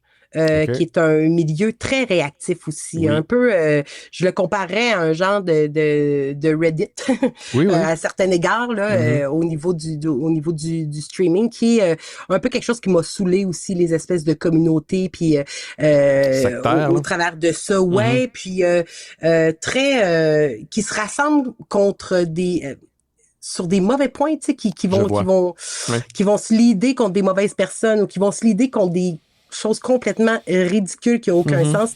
Puis ce côté-là m'a vraiment comme déplu. Puis le blog, tu sais, moi, je me rappelle d'une fois en particulier, j'avais fait un post pour Noël, puis c'était le mois de décembre. C'était mon choix du mois de décembre. Puis là, c'était vraiment ma liste à moi de Lynn. Tu sais, je dis, ça peut pas être plus clair. Puis là, tu sais, le premier commentaire, c'était check la conne qui a pas mis Zelda. Puis t'es comme... C'est la liste de Lynn, c'est pas la liste de... Check la conne! C'est quoi l'affaire? Wow! Tu sais, puis tu te dis, c'est tellement... C'est niaiseux et c'est complètement ridicule, tu sais. Puis tu te dis, cette personne-là était fâchée. Puis ce qui était quelque chose aussi, c'est que je pense qu'on était bon aussi pour pas dire n'importe quoi, parce qu'on se protégeait aussi de ce public-là qui était crissement harsh. Moi, là, je me rappelle là, quand j'ai fait ma première critique de jeu, la première critique de jeu qu'il m'a donnée, c'est une critique de hockey. Puis c'était... puis là, il me présentait comme la première fille qui faisait une critique de jeu de hockey au Canada. Oh, tabarnak, qui a mis du miel pour que les abeilles viennent te piquer. Là. C'est ça. Là. Fait que là, t'avais les gars sur leur... Ils étaient prêts sur leur téléphone en tabarnouche, il fallait pas j'en manque une. Fait que, tu sais, pour moi, là, tu sais, puis ça venait avec une certaine pression qu'on n'aurait peut-être pas vécu si le Twitch, le Twitter, c'est-à-dire, n'existait pas à l'époque. Ouais. Mais il y avait cette pression-là de donner du bon contenu, du vrai contenu. Après ça, c'était notre opinion, puis t'en fais bien qu'est-ce que t'en veux.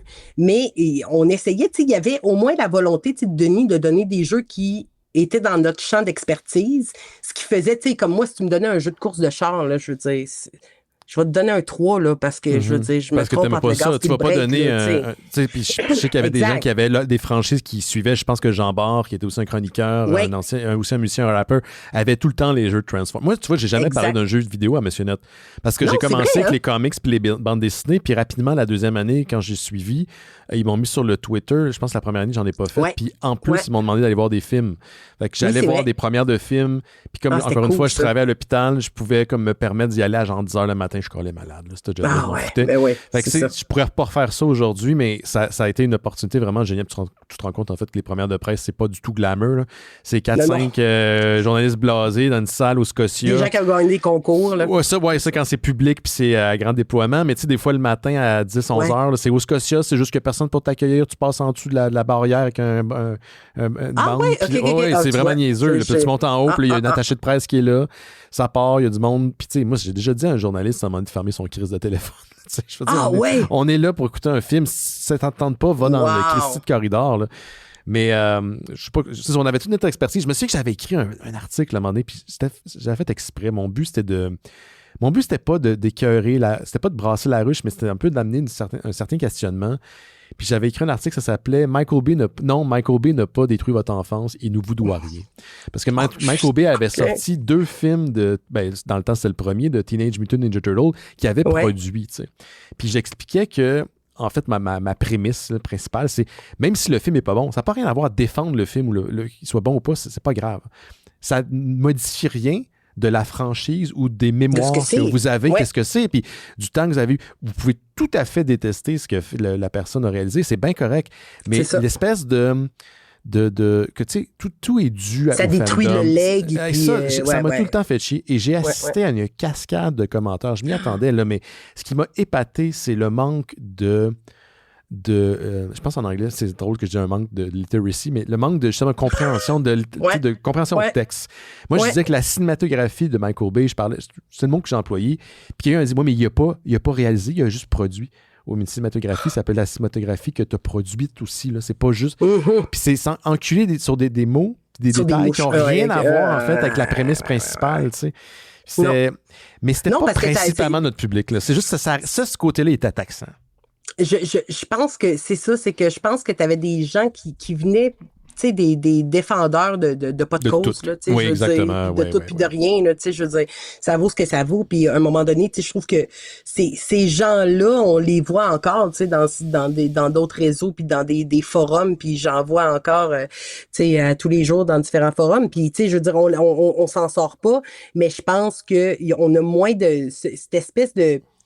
c'est parce que là, je trouve que n'ayant pas une espèce de média central comme on avait, mettons, à Monsieur Net, ben là, c'est qu'un peu tout le monde est un peu professionnel là, à sa façon et il se donne dans ses réseaux sociaux un peu différemment, tu sais, ce qui fait que c'est moins centralisé c'est plus difficile à suivre l'information comme on pouvait le suivre. En tout cas, on est moins centralisé sur notre information. Puis ça, en fait, c'est quelque chose qui me manque de la vieille télé. C'était des happenings. Puis, je peux avoir des happenings sur Twitch. Je veux pas être le vieux monsieur de service, mais le fait qu'il y avait de la télé, puis que c'était encore...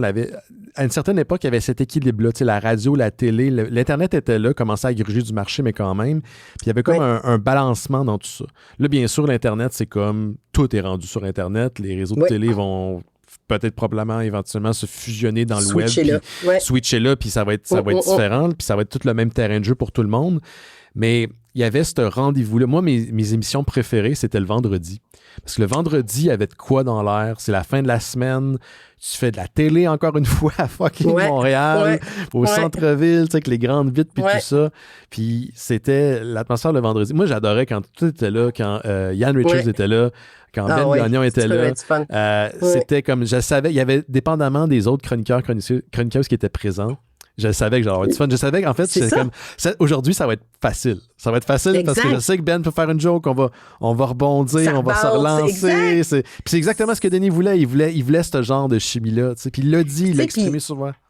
J'ai l'impression qu'il y avait aussi des quatuors de chroniqueurs qui étaient comme assuré que c'était bon, là, tu sais. Puis je pense qu'il y avait des mix. Tu sais, on revenait souvent les mêmes ensemble parce que je pense qu'on se reconnaît dans notre énergie, tu sais. Puis il y avait Denis qui savait comme, tu sais, bien se mêler à tout ça, tu sais, qui est juste fabuleux, là, tu sais. Fait que, ah non, c'est tellement des beaux souvenirs. Ça a pas de sens. Je sais pas s'il y a quelqu'un qui écoute les mystérieux étonnants. Peut-être tu préfères le call aussi sur tes réseaux, là, Lynn, mais il y a sûrement quelqu'un qui a des archives qui ont été enregistrées, tu sais, comme combinées quelque part. Parce que, tu sais, c'est drôle, des fois, je tape mon nom, pas souvent, c'est super égocentrique, là, mais...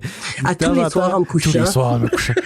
Des fois, je tape mon nom juste pour voir qu'est-ce qui reste de Monsieur Net sur YouTube, puis des épisodes que je me souviens pas, là. Tu sais, comme je suis, oh mon Dieu, qu'est-ce que je dis là? Je sais même pas de quoi je parle, puis je m'énerve. Puis, mais je trouve ça drôle. Mais j'aimerais ça. J'ai encore ma première chronique, ma première apparition. Puis j'ai eu la chance qu'à ma première apparition, Ben Gagnon était là sur le plateau parce que je connaissais Ben Gagnon de Twitter. Dans le temps, Twitter, c'était pas un feu de poubelle, c'était une super de communauté pour les geeks montréalais. C'était cœur, hein, ça. C'était malade. Fait que j'ai rencontré Ben, là. Oui, c'était génial. Fait que quand il était là, il y avait un visage familier, fait qu'il y a un accompagnement, puis juste entre ma chronique, il m'a fait un massage, puis là, il était comme t'es capable, puis... je sais pas ce que j'ai avec ça, mais c'était tellement quelque chose. T'as lu le livre de Marie-Lise Rousseau sur... Je l'ai pas terminé, tu vois, il faut être honnête, comme Denis nous dit toujours, je l'ai pas terminé, mais moi, là, je capote sur ce livre-là. Super. Puis là, c'est une question de manque de temps parce que en fait, puis c'est drôle parce que quand je t'ai vu partager ça, écoute, ça m'a fait une boule d'émotion, pas possible, j'étais comme ça ne se peut pas. Il arrivait au bon moment. Puis, tu sais, puis le timing était écœurant avec le retour de TikTok en plus sur les réseaux sociaux. De Musique Plus. Ben, on mélange tout, tu vois. Le retour de TikTok sur Musique Plus, tu vois. Ça, c'est beau. On a 40 ans. Fait que, mais c'est ça. Puis je trouve que ce livre-là est incroyablement... J'adore la façon que c'est écrit. Cette espèce de documentaire parlé, là. Je veux lire que ça toute ma vie. T'as-tu reconnu des éléments... Parce que là, on s'entend, nous, en faisant partie des chroniqueurs de Monsieur Net, on avait plus ou moins accès au reste de la station, on avait plus ou moins accès aux autres émissions, on faisait pas partie des grandes rencontres de programmation, ce genre de choses-là. T'as-tu remarqué... Moi, en tout cas, je te dis ma réponse tout de suite, là. T'as-tu remarqué que beaucoup de ce qui est décrit dans le livre, finalement, c'est des épices qui se sont retrouvées aussi dans Monsieur Net? Que moi, ce que je pensais étaient des épices exclusives à Monsieur Net étaient en fait des épices qui faisaient partie du repas qui est comme Musique Plus au grand complet, là.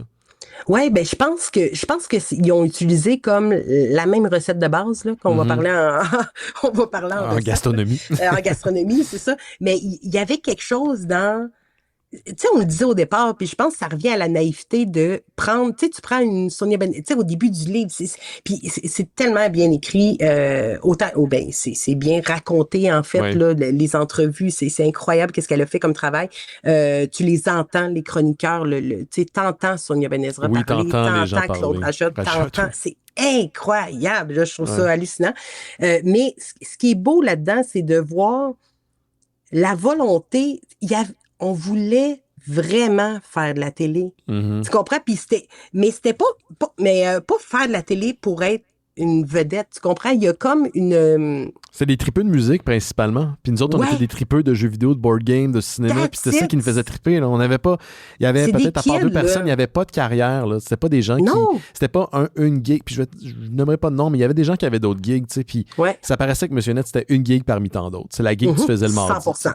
Puis 100%. Moi, ces gens-là, j'avais pas d'affinité avec eux autres parce que c'était comme un milieu dans lequel moi, je me reconnais pas. Puis c'est peut-être pour ça que j'ai jamais été capable de me vendre parce que il y a comme un niveau presque psychopathique dans lequel il faut que tu embarques. Tu sais, j'ai pas une bonne image là, des médias, mais le reste de l'équipe, principalement, à 90%, c'était pas ça. Il y avait comme une volonté de partager, une volonté réelle de partager qui était présente. Tu sais, ce que je te dis que j'avais besoin de le communiquer, ma passion, ben, c'était une gang c'était juste ça, juste des passionnés qui ont le goût de le dire haut et fort. Tu sais.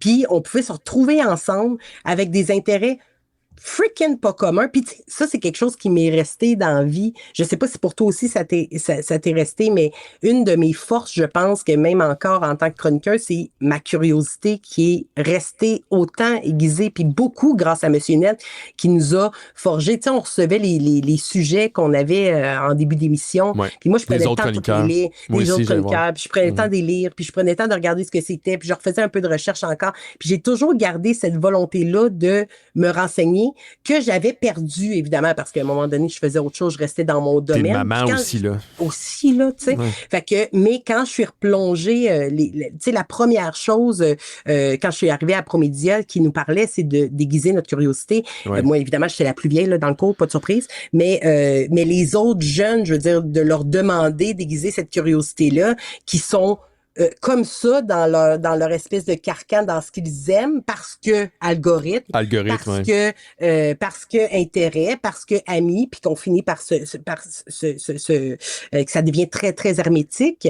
Ben, je trouve qu'on a gardé, en tout cas, on vient d'une époque où j'avais le goût d'être curieuse, puis j'ai encore ce goût d'être curieuse toujours. Je l'ai, puis je te dirais que c'est un muscle qu'il faut que tu t'entraînes. Parce que je pense que c'est Guillermo del Toro qui a dit qu'il faut pas d'arrêter d'être intéressé puis d'être curieux, ben c'est de vieillir. C'est vraiment ça, vieillir.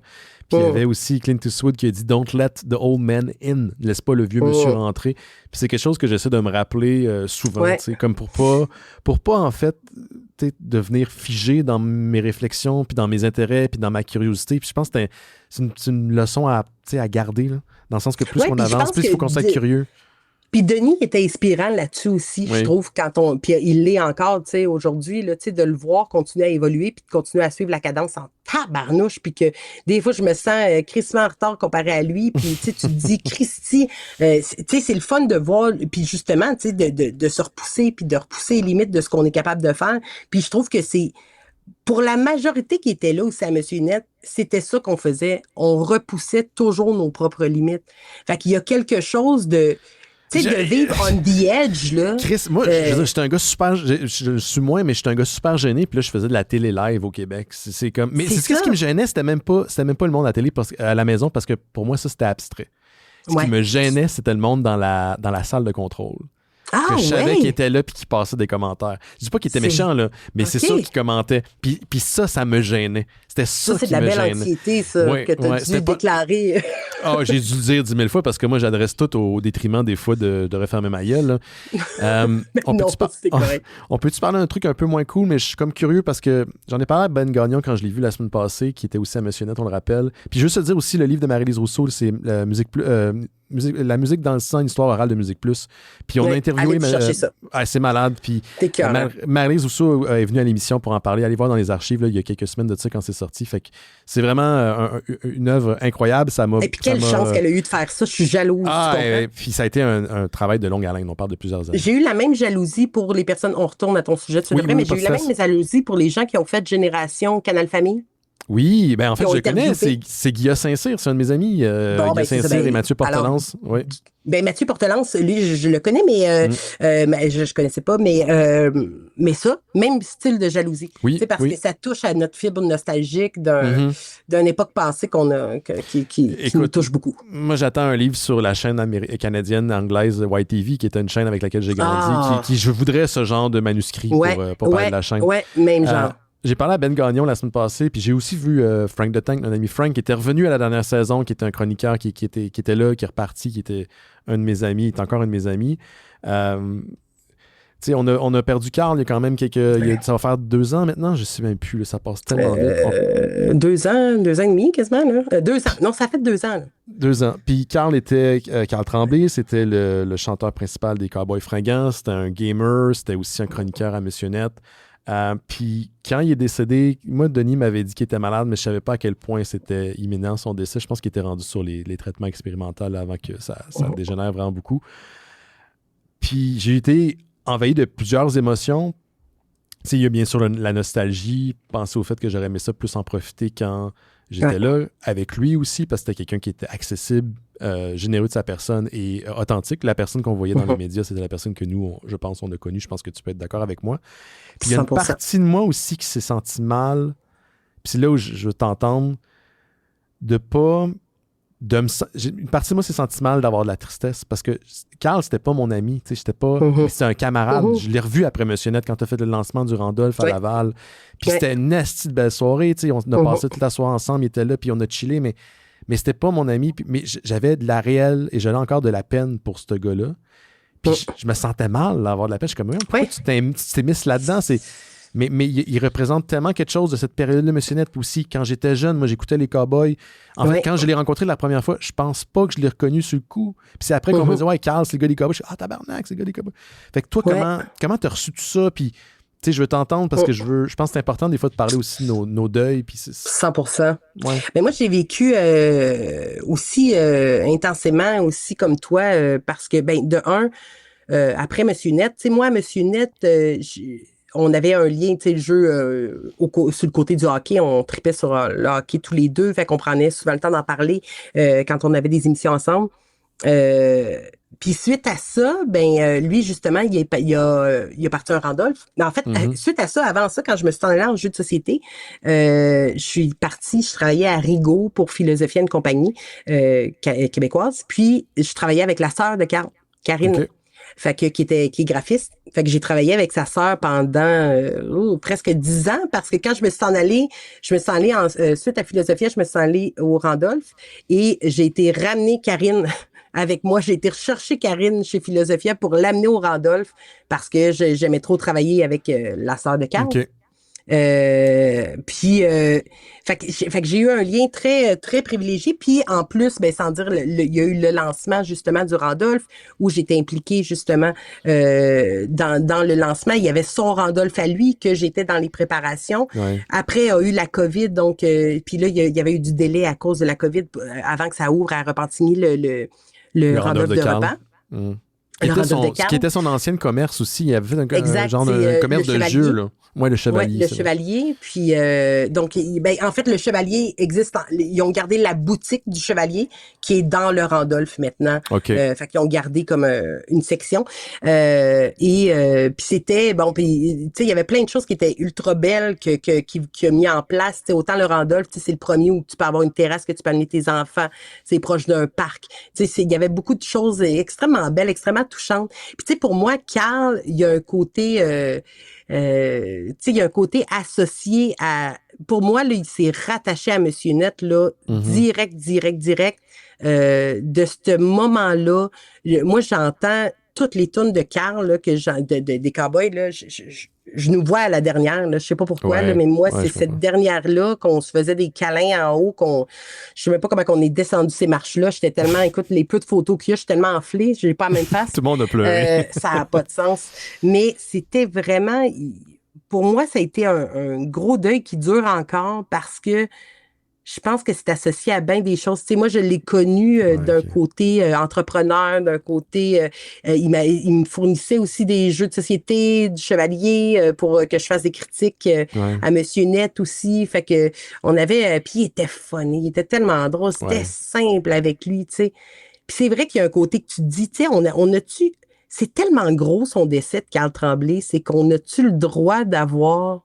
cette peine-là. Tu sais, on a-tu... Ouais, c'est comme ça que je l'ai reçu, moi. Je pense qu'il y a un côté je pense que c'est notre côté trop gentil, Ben, que... Peut-être. À quelque part, je pense qu'on a le droit de l'avoir parce que on a été plus proche de lui que... Manière de dire que, du monde, je suis pas en train de me lancer des fleurs, mais du sens...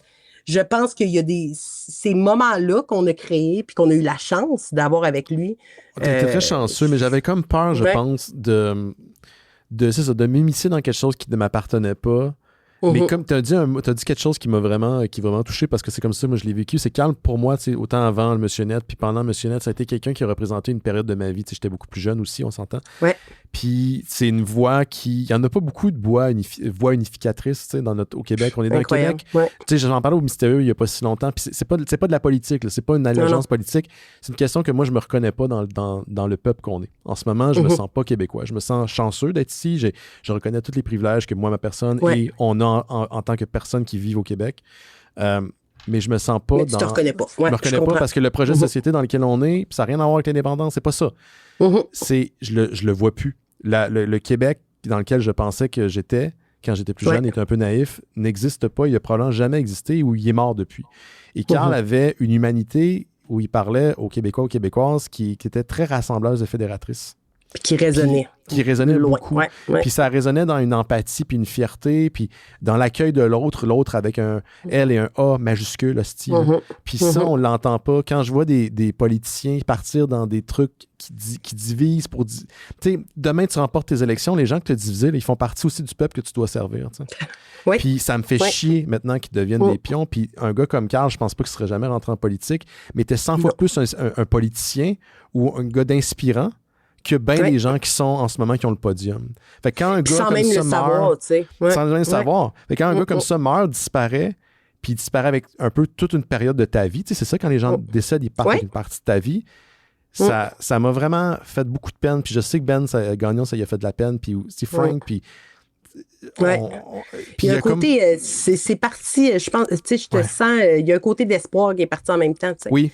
Il y a un côté, de notre cœur, ouais, il y a un gros côté, tu sais, t'écoutes, il y a une couple de ces chansons qui parlent de ses âges, tu sais, puis qui parlent de la trentaine, la bédaine, tu sais, tu te dis, est-ce que t'as rien vécu à la trentaine, mon gars? T'es bien en trentaine, là, tabarnak. Je suis comme, man, tu sais, puis il aura jamais vécu plus que ça. Puis tu sais, tu vois, je pense à un chanteur d'une autre génération, un peu plus jeune que nous, mais tu sais, tu prends Dédé Fortin, tu sais, que pour moi est un aussi grand, tu sais, puis que ça en est un qui a touché des générations aussi fort. Moi, j'étais trop jeune, tu sais, je veux dire, j'aimais les colocs, mais pas de là à dire que ça m'a touché autant que Carl a pu le faire, mais je pense qu'il y a beaucoup de gens qui ont eu le même genre d'attachement qu'on peut avoir à Carl pour former cette espèce de solidarité-là qui créait, puis c'était dégageait, c'était plus fort que tout, là. Je suis allé à la cérémonie là, qu'ils ont faite au Centre Bell, puis d'ailleurs, moi, petite anecdote, j'ai vraiment vécu la pandémie complètement isolé dans cette partie. D'ailleurs, c'est une des raisons pourquoi j'ai hâte de partir. Ça va laisser les vieux fantômes derrière. Mais c'est la première fois que je sortais dans un événement aussi public, je crois. Puis j'étais jamais allé au Centre Bell parce que moi, j'écoute pas le hockey. C'est ça. Mais bon. Puis j'étais allé avec Ben Gagnon, j'étais avec son ex-femme Marie-Claude, qui est aussi quelqu'un qui représentait Ubisoft, qui est souvent venu à Monsieur Net dans le temps. Et Bruno Georget, qui était là aussi. Puis quand on est rentré, on est comme rentré dans la place, là, puis il y avait une grosse affiche de Carl qui était là, puis ça m'a vraiment impressionné parce que j'étais comme, ouf! Mais l'amour que les gens ont poussé vers la famille puis les bandmates de Carl était incroyable. C'est comme si les gens voulaient couvrir avec leurs cris la peine des autres. Comme s'ils voulaient l'absorber comme une éponge. Puis j'ai pas vécu souvent ça, puis je pense pas qu'on va vivre ça de la même manière avec d'autres personnalités. Je peux pas voir qui pourrait attirer autant cette sympathie, mais cette empathie aussi face à Mariannick, tu sais, c'est hallucinant à quel point, tu sais, je parlais de ça avec ma blonde, tu sais, puis je disais, c'est fou parce que Mariannick, elle a un public incroyable qui la supporte, tu sais, par les cowboys, mais tu sais, tu prends sa musique à elle, elle uniquement, c'est zéro comme les cowboys, et malgré tout, le public continue autant de la supporter alors qu'on s'éloigne beaucoup des styles musicaux, mais ils ont tellement la volonté de la protéger puis de la coucouner. Là. Tu sais, il a vraiment, il a laissé ça, Carl, une façon de prenez-en soin, tu sais, puis qu'on dirait que le Québec en prend soin. Tu sais, il y a quelque chose de tellement beau. Oui, je pense que c'est ce qui est arrivé. Le monde s'est dit, garde, là, t'es plus là, on va s'en occuper, ou inquiète-toi pas. Il y avait vraiment cette... tu sais, comme autant, je suis content de l'Internet puis toutes les technologies, puis on bénéficie, toi et moi, de tribunes incroyables grâce à des moyens qui sont accessibles, relativement accessibles. Exact. Mais l'esprit de communauté, c'est là, pour moi, en tout cas, de moins en moins, puis autant que, je sais, là, je me fais pas d'illusions, les mystérieux, c'est pas quelque chose qui va être, on va s'en souvenir dans 10 ans, là. C'est bien correct, là.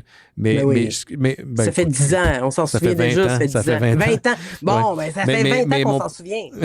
Mais mon point étant, c'est que ce que j'aime, par contre, de notre audience, puis qu'on était capable de bâtir, entre autres, sur notre Discord, des Mystérieux Étonnants, auxquels vous avez accès à travers notre Patreon, c'est la communauté. On a vraiment une communauté vraiment de gens incroyables, puis je me suis rendu compte au fil des années qu'il y avait beaucoup de gens de Monsieur Net qui avaient fait le saut vers les Mystérieux et vice-versa, et des gens qui m'écoutaient à Monsieur Net, qui écoutent maintenant les Mystérieux Étonnants, Puis c'est fort parce que, tu sais, Monsieur Net, c'est mort il y a 11 ans de ça. Là. Ouais. On est 11 ans. Il y a du monde par mes chroniques de François Charon qui me reconnaissent de Monsieur Net. C'est vrai? Ah, wow. Ouais. Est-ce que tu te reconnais encore? Est-ce que les gens t'approchent encore des fois? Ou, oui, mais oui. Qu'est-ce qu'ils Si disent je en suis dans principal? un Best Buy, souvent, dans quelque chose de techno, là, je me fais reconnaître. Quand j'ai passé mon entrevue avec François Charon, justement, le rédacteur en chef, lui, il dit, ben, moi, je te connais de Monsieur Net. Tu sais, j'étais un peu gêné, là, tu sais, j'étais un peu, tu sais, il y a eu 2 secondes de, ouais, ben, c'est ça.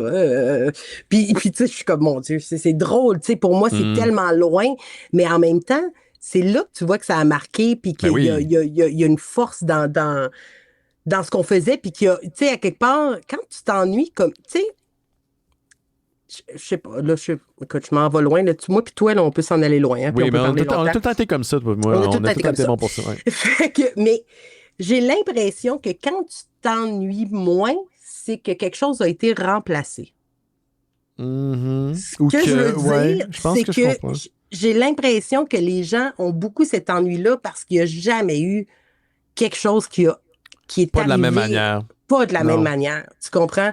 Ouais. Tu sais, il y a des émissions ou des concepts qu'on va oublier parce qu'il y en a un autre qui arrive puis que ça se ressemble puis que tu sais, puis que ça devient à peu près la même chose puis bon, c'est la même sauce puis on s'en fout. Mais ça, non, ça se peut pas.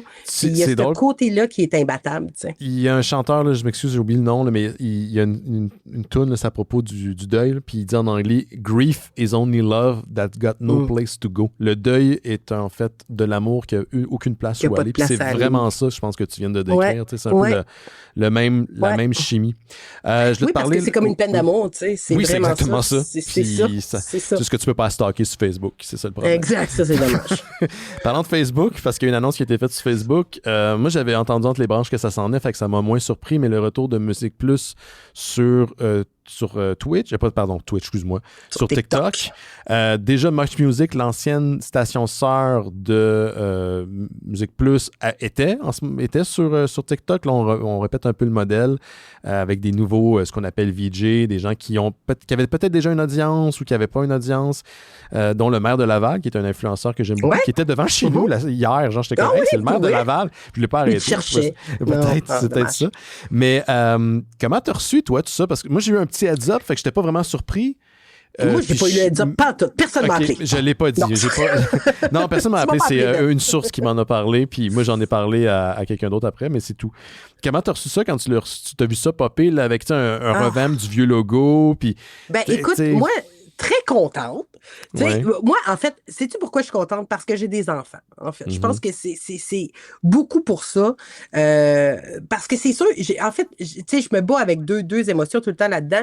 Une espèce de jalousie de, ben, pourquoi qu'on n'a pas continué Calice? Ouais, ça, puis que pourquoi qu'on n'a juste pas travaillé sur ce qu'on avait, puis que pourquoi que, ça m'arrive souvent des pourquoi que, puis des si, hein. Mais, bon, si on passe au travers de ça, je trouve ça le fun qu'il y ait un côté de une deuxième vie à cette chaîne-là qui aura un nouveau jour avec des visages nouveaux, bien sûr. J'aurais aimé ça avoir des anciens. J'aurais vraiment aimé j'aurais aimé ramener des anciens qui auraient été aussi pertinents. Je suis d'accord. Tu sais, j'ai un côté que je pense qu'on vise une clientèle plus jeune, mais en gardant Musique Plus, ça attire pas nécessairement ça. Puis là, il n'y a personne pour parler à ce public-là. Puis oui, je suis 100% d'accord. Puis aussi, fut une époque, puis je ne sais pas si tu t'es rendu ça dans le livre de Marie-Lise Rousseau, mais la vieille garde et la nouvelle garde se côtoyaient à Musique Plus. Dans le sens que fut une époque, avant la création de Musimax, les artistes qui s'adressaient autant à tes parents qu'à ta génération, on parle de la génération des années 80-90, ben, ils étaient dans le même milieu. Et moi, je vais te faire bien ça le parallèle. Là. C'est pour ça que j'aime les pubs. Les pubs, c'est toute la génération, c'est comme plein de générations qui sont dans le même espace, qui partagent la même affaire, au moins ils occupent le même espace. Puis ça, je trouve que ça nourrit une certaine époque Musique Plus, ça nourrit bien sûr 100% d'accord. Puis j'aurais aimé ça que Puis je parle pas de moi, là. Je parle de n'importe qui d'autre. Mettez Nabi ou n'importe qui. Moi, là, ramenez-moi Sonia Benezra. Pourquoi qu'elle n'a pas une émission? Rajotte, Chris. Calvaire, rajotte. N'importe qui, je peux pas là. croire.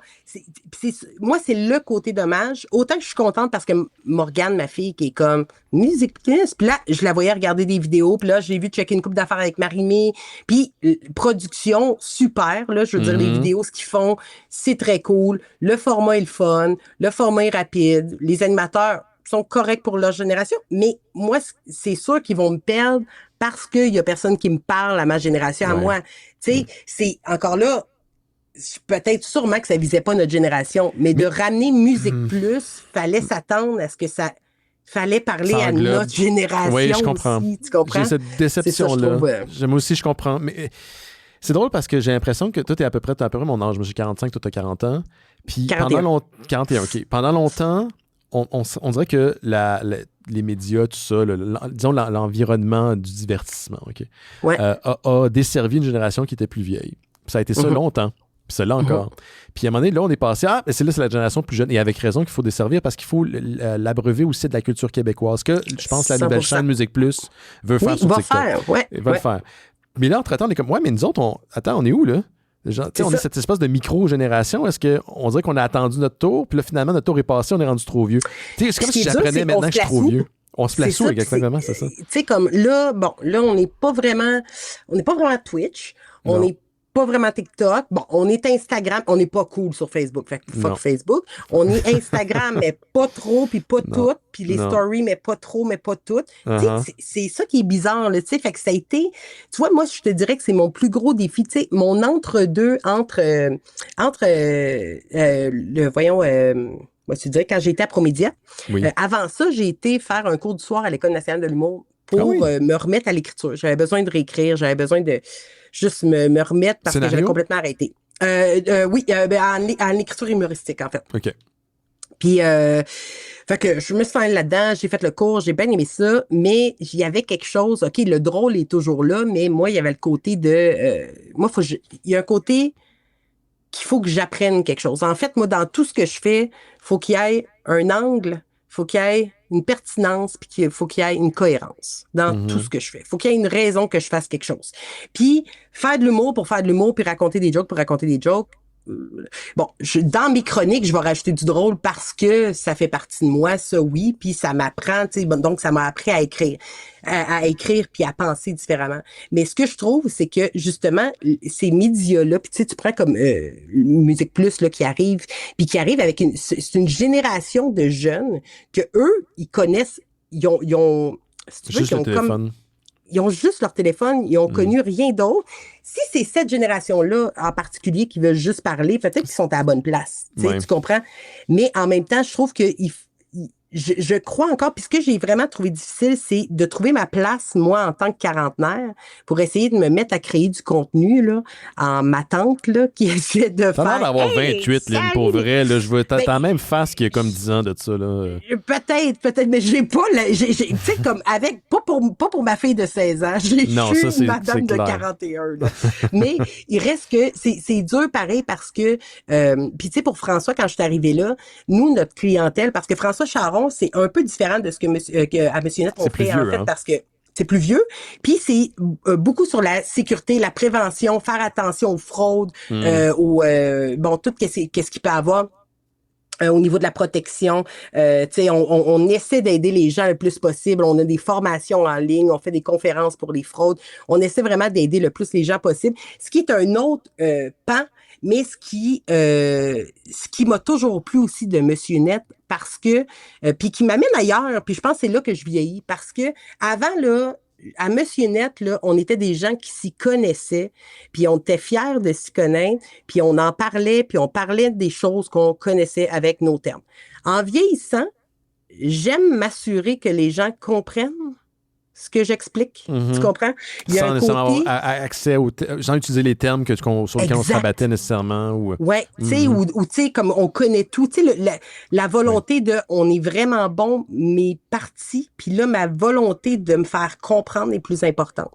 Ce qui fait que pour moi, de tomber dans une job de chroniqueuse où je vulgarise. Donc, tout ce que j'ai à faire puis qu'il faut que j'essaie de vulgariser le plus possible, fait de moi, je pense, une meilleure communicatrice, mais fait de moi quelqu'un qui, je pense qu'on a besoin de gens qui vont être capables de bien communiquer pour parler à nos générations aussi. Je trouve qu'il y a un gros manque présentement de ça dans notre génération. T'as-tu encore ambition de faire de la radio? C'était quelque chose que tu voulais faire quand t'étais plus jeune? Bien, sais-tu, Benoît, que demain, officiellement, je commence un remplacement à la radio de François Charon en chronique techno dans 15 radios. Là. Je fais comme 15 chroniques demain. Là. Fait que, quel réseau? Est-ce que tu peux le mentionner? Ben, il y en a plein, en fait. C'est Cogeco. Mais c'est la seule que je fais pas, c'est celui de Montréal le mardi. Je fais toutes les autres chroniques, toutes les autres radios à Rimouski, à Rivière-du-Loup, en Mauricie. Bravo, félicitations, c'est cool, ça. Je suis bien contente. Fait que ça, c'est bon, chronique techno, on parle un peu de tout. On parle, tu sais, justement, pour rendre la maison intelligente, beaucoup de gadgets, beaucoup de patentes qui me ressemblent encore. Pas de jeux vidéo. Tu vois, là, on s'éloigne du jeu vidéo parce que ça, c'est pas vraiment la niche dans laquelle François y est, parce que, tu sais, c'est ça, faut que tu y ailles all-in ou pas pantoute, là, tu sais, y aller à moitié, ça sert pas à grand-chose. Puis, ben, il y en a bien qui le font aussi, mais moins au Québec, là, mais il y en a qui le font ailleurs. C'est drôle parce que c'est ça. Tantôt, tu parlais de... Puis, tu sais, on était content pour les gens qui, maintenant, sont derrière la chaîne TikTok, mais je me suis fait la réflexion avec une amie récemment. J'étais, mais si il avait présenté un genre de Monsieur Net, là, j'aurais été en tabarnak. Ah, oui! Là, j'aurais été fâché. Oui. Parce que pour moi, puis c'est, encore une fois, pas nécessairement moi, quoique j'aurais été envieux, là. Oui, à 100%. Mais pour moi, Monsieur Net, c'est Denis. Puis si tu présentes un autre Monsieur Net, entre guillemets, radiophonique, ça peut pas être autre chose que Denis. Puis Denis, il est encore capable, fait que le ramener là. Ben oui. Mais le pire, c'est-tu quoi? Ce qui est hyper triste, là, c'est qu'il le ramènerait sûrement pas. Il en prendrait un jeune pour faire une affaire de même, puis je trouverais ça épouvantable parce que je trouve que là, le vieux monsieur, il sort, par exemple, pour moi. C'est là où je serais fâché. Là, je ferais moi avec. Écoute, on va manifester. Mais je trouve que, tu sais, il y a beaucoup de... Tu sais, je le vis des fois avec ma fille, tu sais, de l'espèce de... C'est...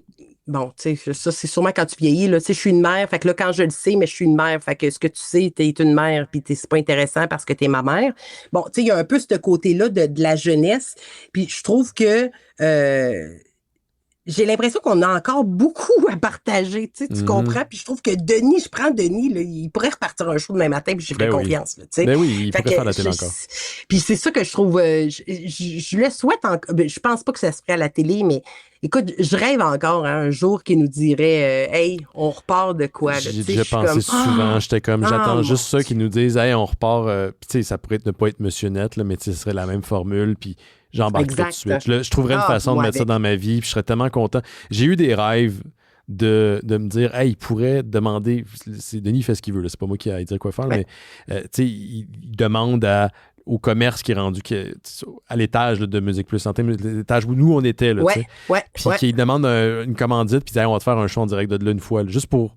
Puis on a le spot, des fois quand moi je passe devant, je sais pas pour toi, là, mais si j'ai passé sur Sainte-Catherine à cette hauteur-là, des fois, je change de côté de trottoir juste pour passer devant les vitres. Parce que c'est encore les vitres, puis je vois encore le même spot où j'étais. Fun. Tu sais, il ramène ça, ou, tu sais, quand il y a eu les 10 ans, de la fin de l'émission, ou quand il y a eu le décès de Carl, je m'étais dit, il me semble que là, ça serait hot, il arrête quoi de cathartique, parce que demain, tu fais un show au Club Soda, c'est sûr que les gens y viennent. Là. C'est clair. C'est sûr que les gens se pointent. Là. Puis après, la forme que ça prend. Moi, ça serait... C'est vrai que ça serait comme... Quelque chose que je souhaiterais faire, c'est de faire une vraie retrouvaille, un vrai événement, quelque chose de real. Ça, j'aimerais vraiment ça. Tu sais, comme tu sais, que ce soit avec ou sans public, là, tu sais, je veux dire, de là, ben, avec public, ça serait malade, là, tu sais, pour pouvoir qu'on vive tout le même trip ensemble encore. Ça serait génial. Comme la dernière, qui était triste, mais qui était incroyable parce que le public était là, mais c'était bittersweet. C'était un drôle de moment. Là. C'était bizarre. Là. C'était bizarre. Je suis partie de là. Écoute, je sais pas à quelle heure qu'on est parti de là. On est parti là tellement tard. Puis on avait signé toutes les autographes. Tout le monde était resté. Puis ils ont signé les autographes jusqu'à la fin. Puis quelle chance on a eu. Puis c'est ça. Puis quand je regarde les jeunes, je les voyais déballer leur micro. Là, puis je pense que c'est surtout ça. Je me disais, j'étais comme réaliser la chance que vous avez d'avoir ce micro-là dans les mains. Tu sais, je suis pas sûre qu'à la même génération, Aïe, ça, c'est chiant! Là, pour les gens qui sont en podcast, j'ai ce qu'on appelle un mic flag. Je l'ai présenté à Marie-Lise Rousseau quand elle est venue pour parler de son livre. Puis toi, tu as le cadre qui a été remis à la fin de Monsieur Net, juste au chroniqueur, qui a été réalisé par Marie Bergeron. Marie Bergeron, voilà, c'est ça. Une super artiste québécoise. Puis ça, je sais pas qui me l'a dit. Je pense que c'est Alex, le recherchiste. Wow! Puis c'était pour une chronique au Comic-Con. Mais c'était déjà là, c'était plus ce logo-là. Là, j'ai le côté vintage. Puis ça, je le garde.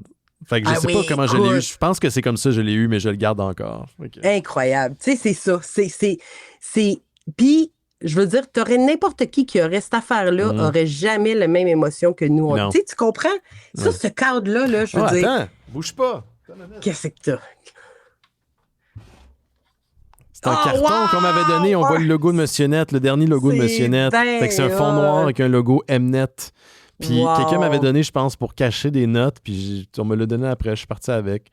Il est un peu magané. Faudrait que je l'encadre, en fait, là, avant qu'il devienne magané. Oui, vraiment. Vraiment dans un beau cadre. Là, ouais.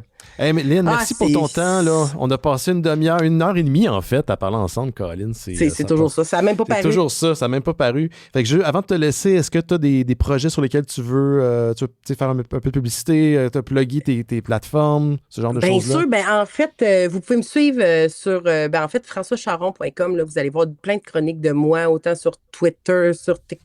J'étudie Twitter. Non, elle n'est pas là-dessus. Elle n'est pas sur Twitter. TikTok, mais non, sur Instagram, et puis sur Facebook aussi, parce que oui, on est has-been comme ça. Mais vous pouvez me suivre partout. Puis aussi, j'ai un Substack où j'écris un paquet de réflexions sur ma vie que vous allez trouver sur Linboo. Vous allez me trouver là, puis n'hésitez pas. Merci. Ben, de m'avoir reçu. C'était bien cool. C'est toujours, on devrait se faire ça au moins de temps en temps. Régulièrement, c'est comme une session de thérapie, en fait. Je me sens comme quand j'ai une bonne session de thérapie avec ma psychologue. Oui, hein? Où est-ce que tu as l'impression on va bien dormir, exactement. J'ai l'impression, en fait, tu sais, quand tu as passé la journée au soleil, là, j'ai l'impression que c'est ce qu'on vient d'avoir. On est comme, wow! Oui. Fait que ça m'a fait plaisir de revisiter ça avec toi. Puis je pense que c'est important aussi de se rappeler, tu sais, c'est aussi à travers les autres que tu finis par un peu te rappeler de ce que tu as traversé. Parce que si on ne pouvait pas s'en parler ensemble, on a l'impression qu'on a vécu ça tout seul. Puis qu'on est un peu fou, oui, puis c'est tellement une expérience unique. C'est aller au front, faire du live. Puis les autres qui sont là, c'est aussi ton filet. Moi, je dis toujours ça, quand on fait une émission, les gens qui sont là sont pour t'accompagner puis être là pour les autres. Puis c'est pour ça que c'était facile quand toi, tu étais là puis Ben Gagnon et autres étaient là. C'est parce qu'on savait que s'il arrive un fuck, ben, les autres sont là pour soit rire de nous autres ou soit pour nous aider. Peut-être les fois les deux en même temps. Fait que c'est ça. Bon, ben, merci Lynn. Merci à vous à la maison. Je vous rappelle là, pour le Patreon, je suis désolé, la quantité de contenu, elle a vraiment diminué parce que là, je déménage. J'ai vraiment une opportunité incroyable. Ça s'est décidé, là, tout emboîté en 72 heures. Puis je m'en retourne dans mon vieux hood, dans Rosemont-la-Petite-Patrie, dans un appart vraiment génial. Je vais quitter les problèmes ici, là, parce que en tout cas, j'ai plein de problèmes ici, ça finit plus. Mais je suis bien content de retourner. Fait que c'est un peu compliqué de faire du contenu, mais inquiétez-vous pas, là, je vais vous amener quelque chose. Fait que pour les gens qui veulent contribuer, allez dans le descriptif de l'épisode. Il y a une adresse vers le Patreon. Puis, en échange de votre contribution, vous avez accès à Bifurcation, qui est un podcast exclusif auquel Lynn t'a déjà participé il y a très longtemps de ça, quand on avait un studio dans le studio avant la COVID. Puis bon, les archives au complet sont là, fait que vous allez fouiller, vous allez trouver l'émission avec Lynn. J'étais pas lesbienne dans ce temps-là. Tu vois, l'étoile pré-lesbienne. C'est bon, calcule ça en genre pré-11 septembre ou post-11 septembre, ça c'était pré-lesbienne. Intéressant. Vous ferez votre ligne du temps à la maison. Puis, on confirmera lors d'un autre passage de Lynn au show. Puis sinon, vous pouvez laisser aussi un message vocal à travers notre plateforme SpeakPipe. L'adresse est aussi dans le descriptif de l'épisode. Et aussi, on vous rappelle, en échange de votre contribution Patreon, vous avez accès au Discord des Mystérieux Étonnants. C'est comme l'Internet, comme je dis toujours, mais sans trou de cul. Donc, écrivez-moi à travers Patreon. Je vais vous envoyer le lien. Puis on partage des articles, on écoute des films durant l'Halloween aussi, puis de la lutte de temps en temps. D'ailleurs, parlant de lutte, le 30 août prochain, on est de retour au Fun Hub dans le centre-ville de Montréal pour la soirée All-In de AEW, qui est une fédération qu'on aime beaucoup à l'émission. Donc, les pay-per-views, c'est des événements comme plus prestigieux, de grande envergure, où tout est comme on the edge. Là. C'est vraiment un bon spectacle. Puis, on a la mezzanine au Fun Hub. Merci à Sébastien de l'offrir gracieusement. Donc, que vous connaissiez la lutte ou pas, venez faire un tour, c'est gratuit. Je vais vous donner l'heure prochainement parce que je sais que comme c'est l'heure de Londres, je ne sais pas exactement l'heure exactement à laquelle ça va commencer ici. Mais la dernière fois, on avait eu beaucoup de plaisir. Puis, pour vrai, pas de gêne, si vous ne connaissez pas la lutte, là, on n'est pas dans le gatekeeping. Keeping ou Mystérieux Étonnant. On va vous inclure dans le trip, puis le monde ne sont pas gênants. Fait qu'on se dit à la semaine prochaine, tout le monde. Faites attention aux autres. Bye bye!